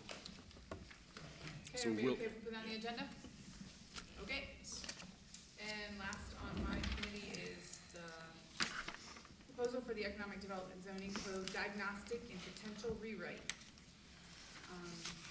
As you recall, what you're gonna see, we spoke in length when we were deciding how we were gonna do the Main Street District, and had to stop doing that, came back, and the coffee, people were helping us with all that. And as they were helping us, they were looking at all our zoning codes and laws and thought, wow, you guys really probably need a whole new rewrite, or just let us look at it. And they looked at it, and they have given us a proposal as to helping us to sort of rework it and make it a little more intuitive, a little more friendly. Right now, it really lists like everything you can't do. We want to be a little more happy and say everything you can do. Start with positive. Because we don't do that right now. So this is a three-part proposal. Patrick's been working with him very closely, and I'll let him go ahead and explain it. But you have it in your packet. Yeah, and basically, we started this a year ago with Marcia, Dominic, and Darrell, and the chamber, talking with their business people, their patrons, figuring out, all the things that we already know that we don't like, plus what, other things that we find that are objectionable as well. And so, as you recall, CalFee, they're one of the leaders in the state that are in this realm exclusively. And in talking with them about it, they were showcasing some of the projects they were doing in other communities and the focus that those communities are applying to their zoning. And he outlined basically three general principles. Zoning should respect the existing and reflect desired development patterns. Zoning should regulate only what actually needs to be regulated and focus on desired outcomes. and zoning should be the implementation of a plan, not a barrier to achieving the vision. So you kind of get the idea where we're going, and most of the stuff that we have, of course, dates back to the incorporation of our community, and we've made changes along the way, stuff like Tim just outlined tonight that, we didn't know about a year ago, but we know now, and we're finding things as we've been working with businesses coming into the community. I've found a number of stoppers that have been placed on trying to locate a business on Main Street. And, in spite of the efforts that all of you have done to try to get that process completed, it was determined by the consultant that implementation of the map would have created what it was laid out in writing to do, which is a separate district, not an overlay. And the zoning would have been more restrictive on Main Street. So rather than go through and try to piecemeal it all together, and talking with Member Fonte just this past week on other businesses that have been trying to coming in and it just doesn't work, that we engage in this process. So the materials that we emailed to you indicated a three-part process, but I try to be, make sure that the funds that we're expending get a desired outcome that we're looking for. So I tend to break it up into smaller chunks to make sure that at the end of the road we're okay with going to the next step. So that's what we're proposing here, is to do the diagnosis and give us an evaluation of what we need to do to fix it. Let's see what we come up with. Now, this would involve a lot of meetings with community stakeholders, with the council, the mayor, business interests on Main Street, whatnot, to come up with, okay, what's the gripes? What are the issues that we have to resolve? And then throwing that all into a hodgepodge or a whiteboard, coming up with that, and then bringing that back. It's about a 6 to 9 month process to get to there. And then when we have that, okay, what do we want to do now? Do these make sense? Do we want to implement them?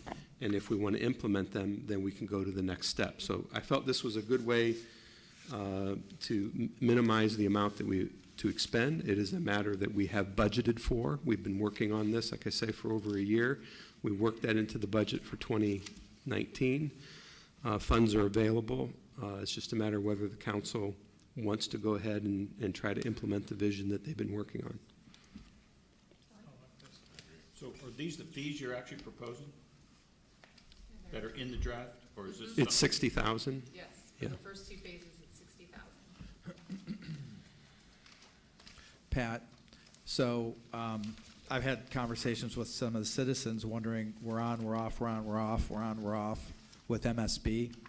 And so what I was trying to explain is like what we were just talking about, is that the MSB is sort of like a Band-Aid approach over the big issue now that we're looking at different kinds of job entities moving into the city.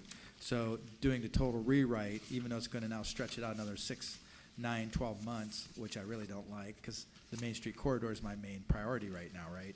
So there's no way to speed it up because of the stakeholders, public meetings, and all that, correct? Well, no, I think there's room for acceleration without sacrificing quality. I mean, they have done a number of these through other communities, and they figure, how many weeks in between a meeting. But to the extent that we can pull it together quicker and get, stakeholders assembled quicker and provide that input. I mean, I think it's a smart plan to do it right once and for all, hopefully. And I just would see, since they do this, it's a boilerplate, tweaking it to the North Canton brand. I would just see that, in my opinion, a lot of the problems with the revenue is based on Hoover sitting empty, the Main Street corridor not live. So in my opinion, that's what I feel there's a big sense of urgency to help with the revenue and also the missing link that we have in the city, in my personal opinion. And we were, Ms. Free and I were fortunate to attend an Ohio Development Conference in which we were able to meet with a lot of our peers in other communities throughout Ohio, and then listen to what the experts in the field and how they approach coming into a community, what they look for. And before they even talk to you, they're looking at a number of things, and one of them is this zoning code. So to some of the points that a few of the residents have made at these meetings about consolidating consolidating parcels into larger parcels. That's great, we would like to do that, but what is it at the end when you have the bigger parcel that you want to put in? And if the zoning is too convoluted to understand what you're able to do, they move on with those money. It's all about the return on investment, how much time they have to put into it to get to where they want to go. We just get passed over, and I think this is a way to change that narrative that you guys have been working on.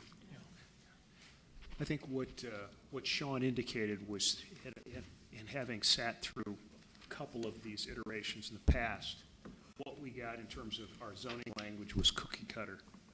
Everybody's got, around Northeast Ohio has the same language. It just simply doesn't serve us. And what Sean's going to try to do is, to your point, is to get us a language that allows people to come in and get creative, and we don't serve as an encumbrance to development, but as a facilitator. Patrick, didn't you also, when we were talking about this, say this could help eliminate the issues that we've had at planning and zoning meetings, and that many of the clients, they don't have to go because it's already so cut out that they're doing it correctly to begin with. That's correct. That's been the result. The result of what they've been seeing around Ohio, where this process has gone on, is saying what can be done. What's the yes that we don't need to get an approval for? And if it's whatever it is that this council and the mayor decide that that's what they want, then we can just write it up that way. It saves a lot of that aggravation. And aggravation equals time, time equals money, and that all leads to development. When people look, To being business friendly. when you have people looking to work here, contractors, builders, people that want to move their businesses here and pay 1.5% income tax, I can tell you right now, we have a reputation issue that we have to correct. And hopefully Safe Built can do it. We've had conversations with them. And we just have to make sure that, unfortunately, perception's reality out there. And I've been hearing it for a long time. Mark knows what I'm talking about. We just had this conversation with a customer the other day. We want to figure out how to fix that, make it user-friendly, make it cost-effective, make it efficient, quick and easy. Because like a lot of times, when you have projects you're doing, it's weather prohibitive, because if you're laying concrete or building something, you don't have 3 or 4 days to get the answer. You got to speed up the process. So I know with the iPads and what we were talking about, they're in the process of that. I just wanted to see, maybe eventually we can talk and figure out, guys, how we're doing with the builders, the perception, the reality, and are we solving a lot of these bad problems that we've struggled with for many, many, many years. When you look at the zoning, I think zoning, historically, it's really probably one of the most important areas that we have in the city, because it determines how we utilize our property for economic development, whether it's residential, commercial, or industrial. And as Patrick had said, and for those of you that have been around for a long time, we went through the update of the zoning code, which is not an easy thing. And what this specialist will give us is that we don't want any unintended consequences. So we solve one problem, and through all of our experience, we say, wow, that's great. We should implement that. And then we don't realize that we solved one problem and created 5 more problems. So what they do is they'll say, hey, this is what other communities have done, and this has been the result of those zoning codes that were passed. Because you see some communities are, they're thriving as far as their growth, because they make it more user-friendly for the developers and the property owners. I think the challenges we've had here, they're really twofold. I think we've solved the first one with our new partnership, is that we were lacking in technology and managing information under our outdated zoning rules. But we've done a good job with that. Problem is, we're still operating under old rules that need to change. So we've become more efficient at enforcing rules, as Dominic, as you're saying, that we need to change, and that's what this company. All right, one question for the 7 of us. Is it okay do you need it on an emergency? Would that help you? Could we put emergency clause in and give it 2 readings? Where are you at? Whatever the council would prefer. The backdrop to this is that we've got percolating this downtown redevelopment district. that's coming along and will be before us soon. I think it would be helpful if we had both of these completed simultaneously or as near simultaneous as possible.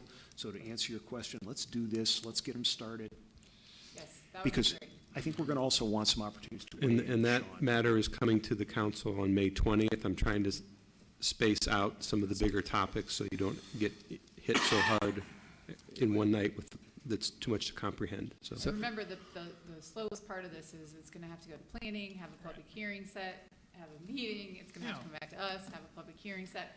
So Calfee will probably get it done super quick. It's gonna be our process that's really gonna take a while. So the DRD, which is the Downtown Redevelopment District, to help make it more attractive for businesses, manufacturing, whatever, to come to the area. But on top of that, are we looking at the entertainment district yet, or is that something as an overlay to the rest of All in us? due time, just I'm pushing, excited. We're doing this pushing tonight. through one, you know. I mean, we waited for a year already. Let's just All right. smash it out. That's the end of my committee. Moving on, let's go. You gotta move faster, man. All right. Okay, thank you, Marcia. Next up, ordinance rules claims, Chairman Bravo. I'd like the record to note that Mr. Fultz is absolutely giddy this evening Yeah. because we have Waiting. rental, Talk about Yeah. waiting. waiting. Ever. 6-7 years. Waiting, one second. waiting for what? Do we have to recuse Let the ourselves? record reflect, members Peters and Fonte will be stepping out during this conversation. With 30 years' experience? Come on now. You have in your packets a draft of the rental registration. I'm not proposing that we take action this evening. This is for comment only. If you have comments regarding anything you'd like to see in it or deleted, Tim has promised to take excellent notes. If you're looking at it, what I'd like to do is kick off, Tim, by reiterating a couple of the things that I mentioned today. The first being I'd like a stronger reference to a fire and smoke detector inspection as part of that process. I think we don't want to ignore the public safety element if we're going to be inspecting rental units.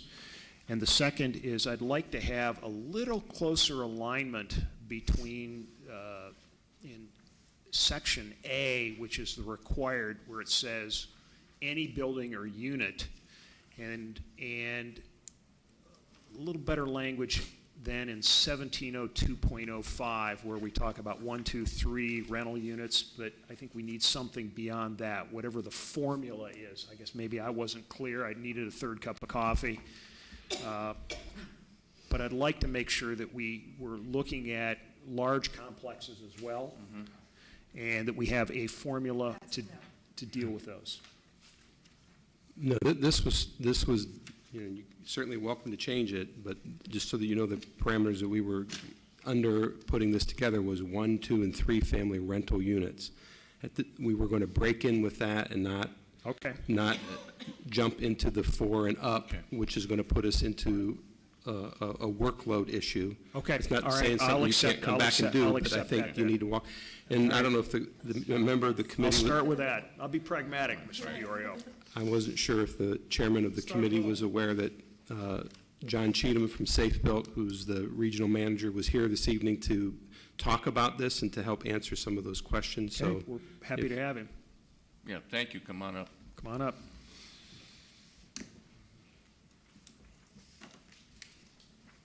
Hi. So I'm basically here to answer your questions. What I did, I've put some of these together before for other communities. And I did, in conjunction with what Pat, Tim, several others in the administration had requested, I addressed only 1, 2, and 3 family for now, and then knowing that 4 and up will come later, possibly the first of next year. And what I did was I took language that's in similar communities, and this is what, maybe the 3rd or 4th draft to get to this point. And I started out with language that was in similar communities to you, and then kind of customized it to their questions, their concerns, to where I finally came up with the draft that they felt was something that wouldn't cause heartburn and that would address the issue of life safety and safe and sanitary rental units. Okay? So. Thank you. I mean, I didn't have any aside from that, those were the only two comments I had. Okay. And So and the again, I'm smoke just and looking under fire- purpose. Yeah, you wanted that to be a little more. Pronounced. Pronounced, okay, so I made a note of that. And then, what was your comment on the building or unit, and then some? Well, it's been clarified, Patrick clarified it for me, because we're only going to Okay, deal you with were 1, talking- 2, and 3, and if we're coming back, Okay. then that's fine. And the fees are in line with other communities our size. Yeah, actually, I think your fees are actually a little on the lower side. Okay. But we had discussed that at length, and decided to start a little low, and then if later you want to do a fee increase, year, 2, 5 years down the road, you may. Okay. But, they're a little lower, yes, sir. When you talk about fees, who are you comparing it to? I actually compared it to a number of communities. I looked through, I got on the ordinances of a lot of cities. So I got some in the Stark County area, I got some in more down toward Dublin, that area of Metro Columbus, some in Metro Cleveland. So I cannot tell you specifically that I looked at Maple Heights or Hudson or Dublin or Oberlin, but I just looked at a lot, got a consensus that here's the window.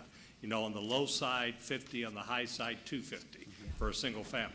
And then, you know, I put you in, and then Pat said, why don't you lower it just a little more? And so we got to where we're at today. Because when I look at this, I think it's high, but I want to know what the purpose of that is. Are we here to make money out of it, or are we here No. to look at these to be safe and inspect? And These- when I start looking at fees that are high, $50 to $100 seems easy, anybody would want to register. But when you start getting up there into higher fees, then that's when these renters start, these landlords and all that, really start putting up their arms and everything. So what's the purpose? I think getting back to all this, what we're doing this for, I think that's what we're going to get asked. Okay, so on the page under purpose, worry. parentheses D, do you have that in front of you? Yeah. Okay, the purpose, it is the intent of the North Canton City Council by the adoption of this ordinance to hold all property owners and agents to the same standard. Secondly, the fees collected shall be used exclusively for funding and administering the implementation in the perpetuity of the rental registration process and the inspections conducted. And the purpose is to provide a safe and sanitary environment for the residents and their guests of all rental dwelling units. And this is very, very common. I know that you know, I don't know what happens in North Canton.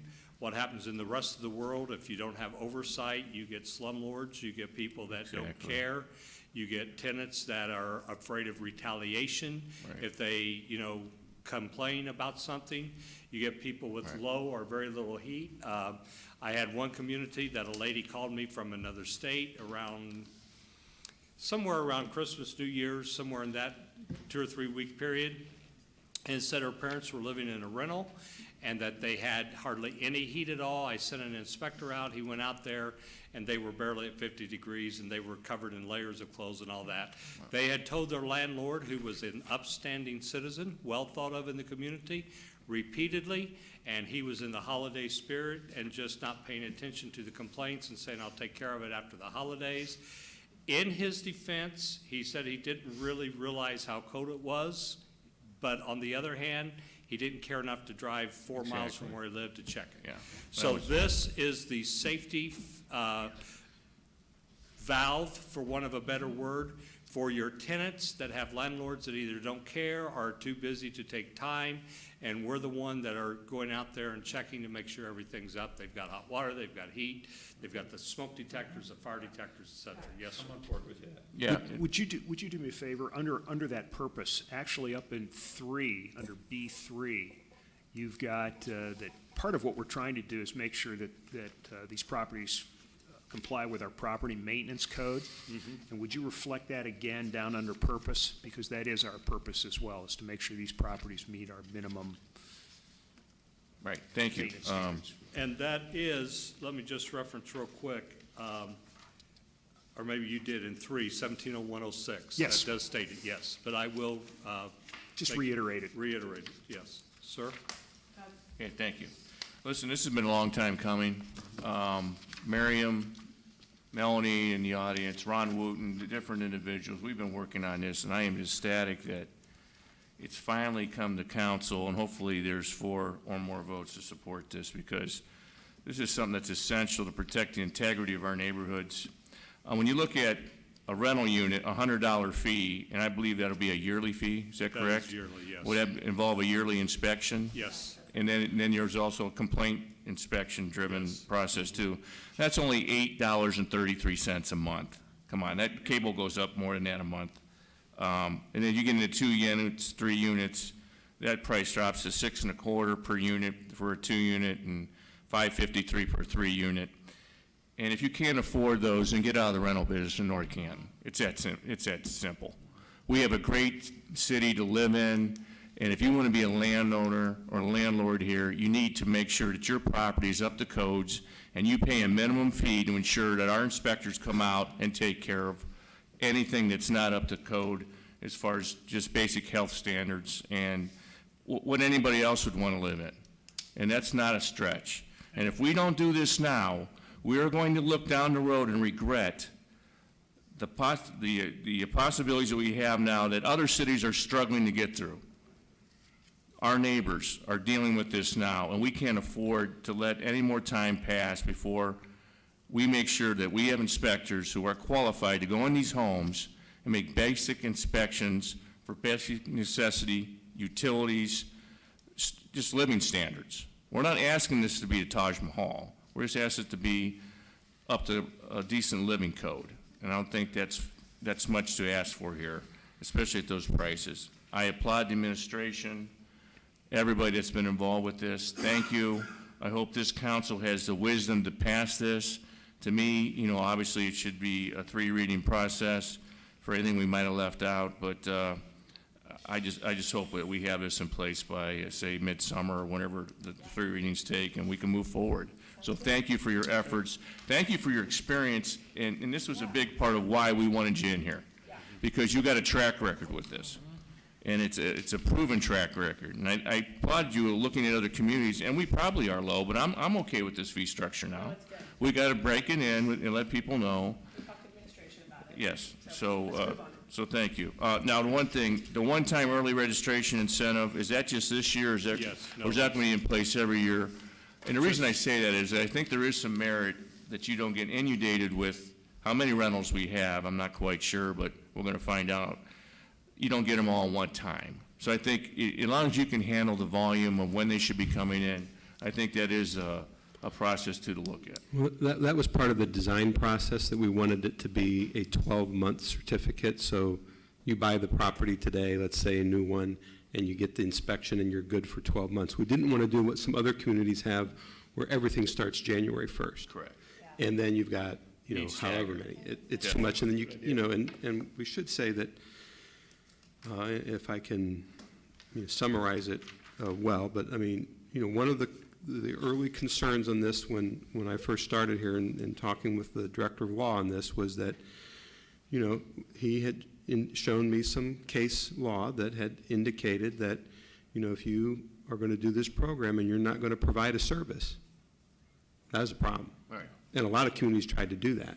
So no, this is a process that has a service, and I think we're in a position where we got to that comfort level now that we have somebody here that we can depend upon to do it, as opposed to where we had before.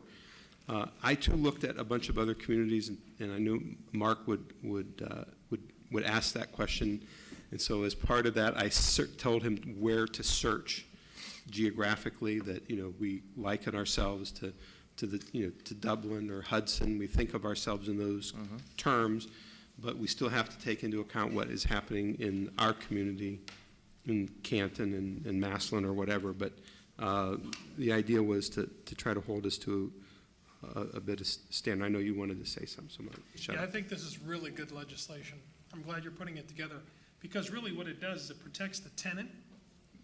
It also protects the property owner. Because oftentimes you could have property owners that they don't even live in town. They may live out of state. This could be as a part of a portfolio where they own 50, 60, you know, 100 homes. And oftentimes, like you had mentioned, it could be due to the property owner's lack of knowledge or communication. But so it not only protects the tenant and the property owner, but then the neighbors. And then, you know, the community asset, which is each home. Right. So I think it's excellent. Very good job. Are we expecting to have to hire any inspectors because of this? Because this is a great program, but if we can't keep up with it, then that defeats the purpose too. So the way Safe Built works in a community, we provide as much as activity requires. I feel that right now, implementing this in the latter part of the year, I won't have to hire anyone else, but I've already had that discussion, both with Marty as the local CBO, also with Pat and some others, that if we see right away we need another inspector, part-time, full-time, we'll add it. We will take care of it. Let me ask you this too, because I believe, going back in my mind, when we have an out-of-town owner, are we requiring a property manager to be accessible to this community if we do have a problem with a rental? And the reason I say that is, if you do have somebody in California or out of state, you can't get a hold of them, we need somebody to be in charge of this property, so we don't just send letters out or send fines out, and it's a long-standing process. It doesn't get us anywhere in a quick fashion. I'm looking at to have them required to have somebody locally that can address these issues, whatever they might be, through an inspection. Have you seen any of this as far as a? I have seen that in some higher-end communities. It's not real common, but it's something you could all discuss and come to consensus on. It's not in this legislation. I would need to add that if you wanted to look at that, which what I would do is find some language and. I'd prefer if you could do that, sir. Thank you, because I think it's almost a necessity that we have somebody that can answer our questions and be immediately accessible to us within a time frame that you can work with, but not just send letters or nobody respond, and you got poor residents there living in a rental unit without any availability to move forward with improvements or to have contractors hired. And I think that's not essential. unreasonable. I know I used to own rentals myself. I don't currently, but I know a lot of people that do, and more of them are finding it to get someone like Dominic, a real estate firm, to manage them. My son owns some rentals now up in a Cleveland suburb, and he lives in Medina. He owns them, I think, in Parma. I'm not sure where. And he hired a realtor that manages them, so he's not involved. And that's not a high fee. It's a very small percentage. I looked over the contract for him, so it's not unreasonable to ask that if they're not a local person, that they have a local management company. Right. But it's, as far as statistically, it's not a great percentage that do require it, but some do. Okay. But I can definitely look into that. I would assume what we're going to do is, if we, in the absence of a local manager, we would not grant an occupancy permit, correct? So if it's not designated, what's the stick? Your common law is going to show you that you're going to be limited to that this local person be either in the county or within a contiguous county. You wouldn't be able to do North Canton. Let me find that rewind unconstitutional. again. If a property owner does not, landlord does not have, the owner does not have that designee who is local, however we define it, he does not receive an occupancy permit. The property does not have an occupancy permit. Is that what we're asking?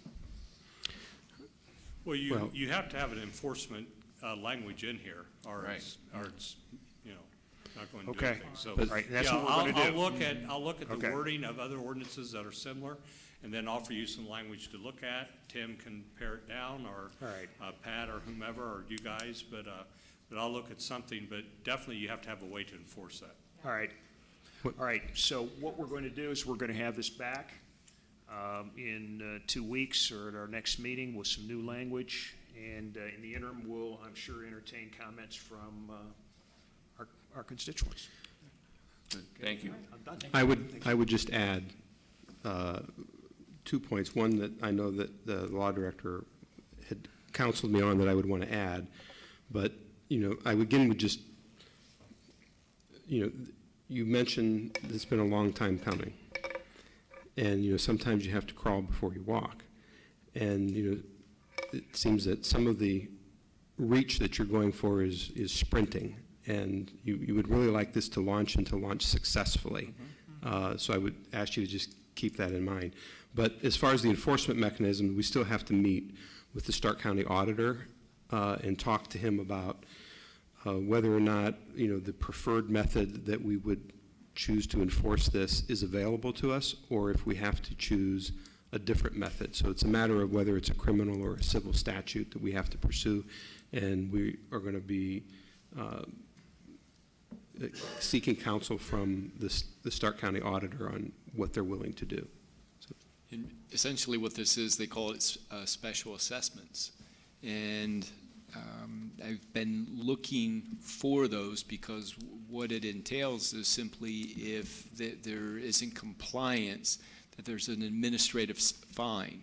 And if the administrative fine is not paid, if you can convince your county auditor to place this as a special assessment, it's simply added to the property card, and when the property changes hands or when their taxes are due, this assessment is there. There's nothing more to do, much like our weeds and high lawns program. Give them an opportunity to resolve it, opportunity to appeal, and if they don't comply, it's a special assessment that we turn over twice a year to the auditor's office. Now, I've been looking for this because I know our auditor has turned down some of these for communities that haven't done their homework and proven that these type of special assessments are unique. They have to show a value to the community.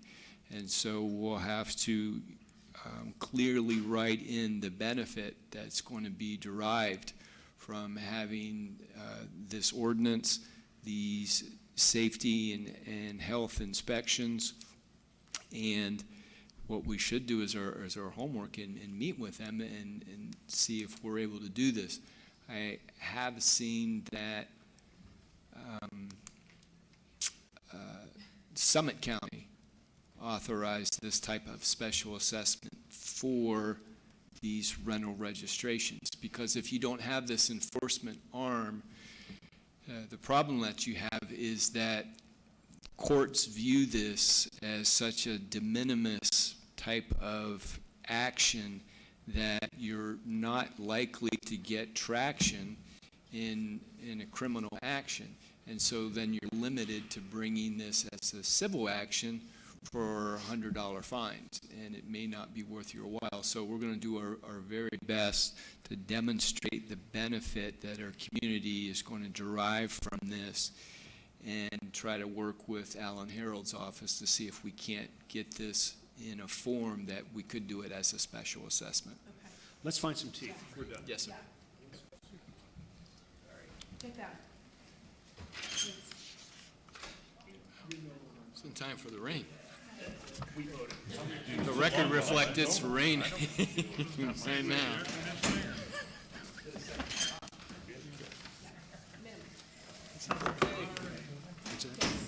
Let the record reflect Peters and Fonte have rejoined. And moving on to personnel and safety, we have a discussion concerning potential golf cart legislation. 2 or 3 weeks ago, we had the gentleman come up. He had the golf cart out back, showed you what he has done to it, and the inspections and benchmarks he had to meet were Stark County Sheriff and State Highway Patrol. Anyways, right now, currently, our ordinances do not allow for slow-moving vehicles, and he asked that if I would put this on for discussion. Chief Minnock is here. I asked him to come tonight to give us his view on this. And so, John, if you wouldn't mind coming up here. We had a discussion earlier this week, and there were some things that I didn't think about when we first when I first decided to put this on. So, if you just kind of give us your thoughts, an overview on what you feel about the slow-moving vehicle.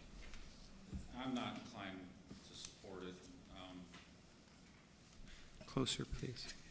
What the state actually did was rescinded their blanket prohibition about these vehicles on the state's roads, but they put the burden on each individual community to pass legislation to allow it.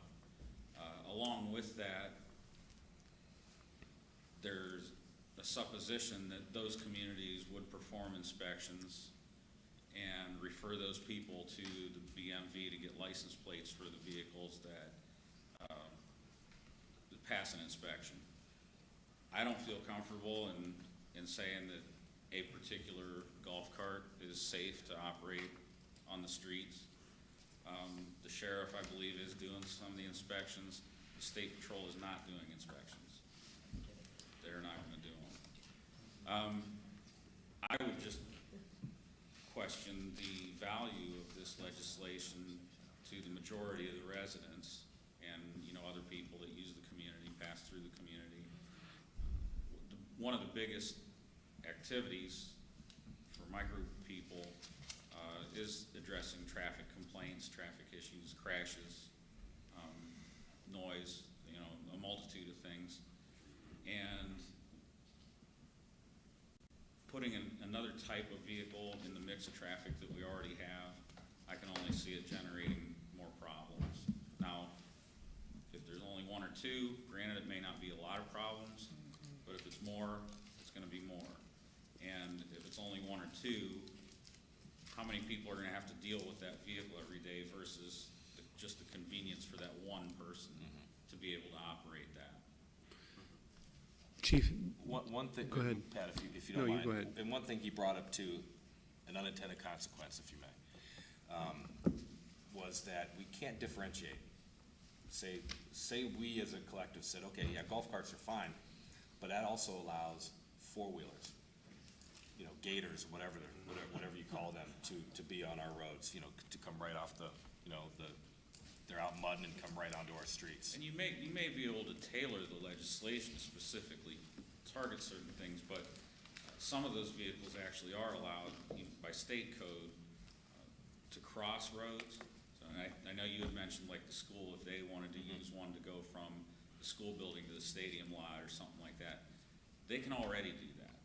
We don't need to pass this legislation to open up use of the streets just to allow somebody like that, like a guard at Hoover's. And I think the thing with the golf carts has come about because of some planned developments where you have a small contained area of residents, usually probably like a retirement community, where no, the streets aren't private, but it would look like typically a private allotment, and they want to use those types of vehicles. Previously, that was outlawed by the state code. So obviously there was enough pressure, they backed away from that, but we're not that type of community. Those vehicles are limited to 20 miles an hour, and the state code says that they cannot operate on roads with a speed limit of greater than 35. Well, that's a big discrepancy. You know, we have a 35-mile-an-hour speed limit on Everhard, and if you went through our traffic citations, you'll find people down there going mid-50s or better, and you're gonna throw something out there that can only go 20. Same thing with Main Street, Schneider, you know, Apple Grove, and I just question the judgment there, and they're not gonna hold up like a car does in a crash either. No. Yes, they're made for golf courses. They're not made for our streets. Right. Chief, my father-in-law has, I think it's a three-wheeler actually. It's like electric. It has blinkers and everything. So he's 85, and he rides it from his little condo at Fredericksburg down. I don't know if he rides it in the street or the sidewalk. I'm not sure. You're And talking about like one of those personal mobility. yeah, kind of like those are that. different. It's kind of a hybrid of that, and then he takes it to the Y, does his exercising, and rides it back. Is he on the sidewalks or? I don't know. Yeah. I was just, it made me think about it when you said that. Well, and those are classified as a pedestrian anyway. Okay. It's, a golf cart street is legal. gonna be considered a vehicle where they can use it. Yeah, this is for street use. Yeah, I think it sounds a little risky to me, man. We should have like golf course day, or golf cart day. What do you do with allotments that have a pool and people think it's In a neighborhood? fun in a neighborhood? I think if you're going swimming, you should be able to walk to the pool. I don't know.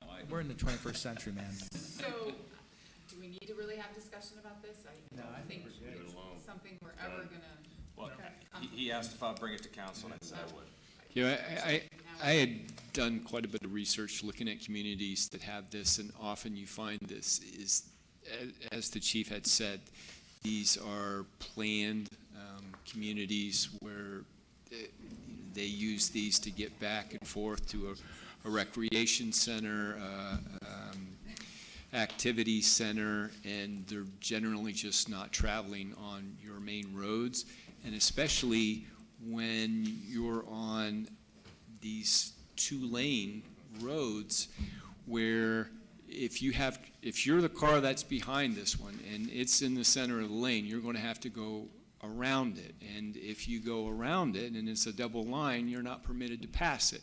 And imagine you're driving that automobile that the other person was willing to take that chance and use a golf cart as their mode of transportation.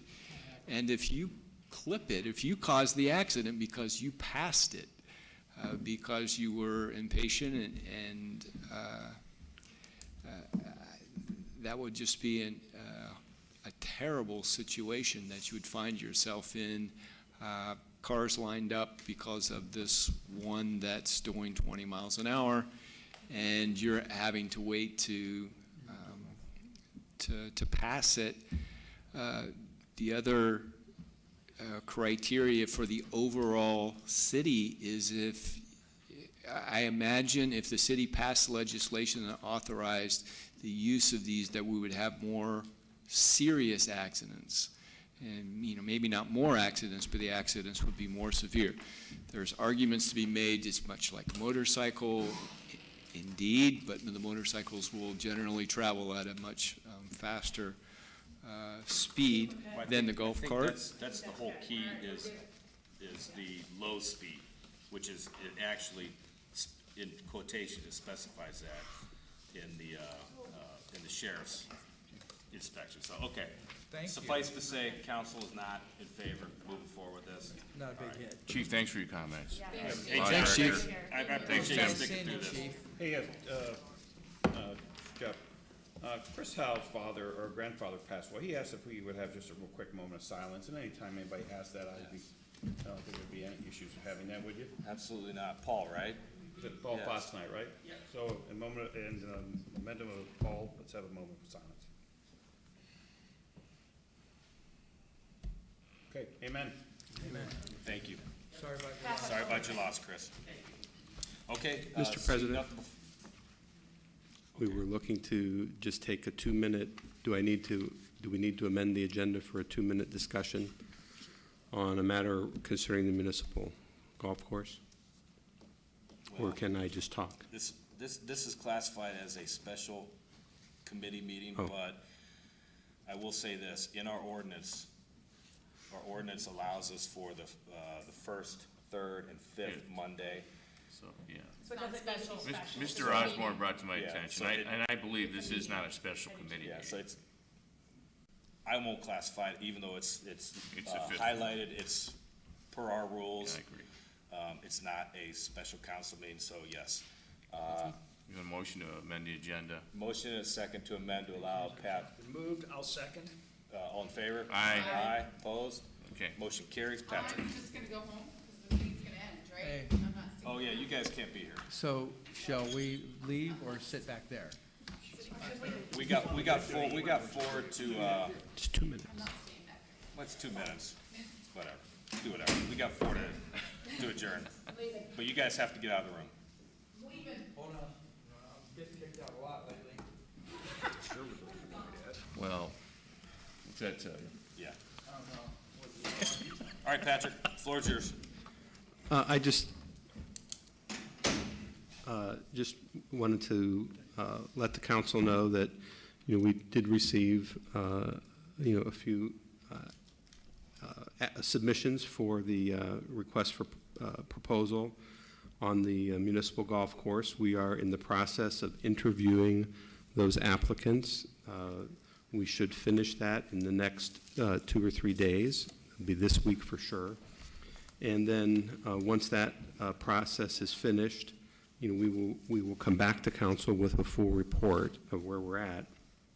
But I wanted to just kind of get a little sense of it, if you wouldn't mind opining on that it's possible, depending on the outcome of who is chosen, that we may need an option for an interim agreement until a contract can be finalized, because we want the final contract to go through the legislative process that we have, and to do that, we may need to have an option to do an interim agreement, interim management agreement in the event that, depending on who's chosen. So I just wanted to see if that's something that the council would support, the administration going that direction if need be. And Patrick, I think the reason being, because we talked about it so much with the groups, the rationale behind this is that you don't want a gap, in that if the current one is not chosen, the current one's chosen, there's no gap. But if it's not chosen, then there's going to be this transition period.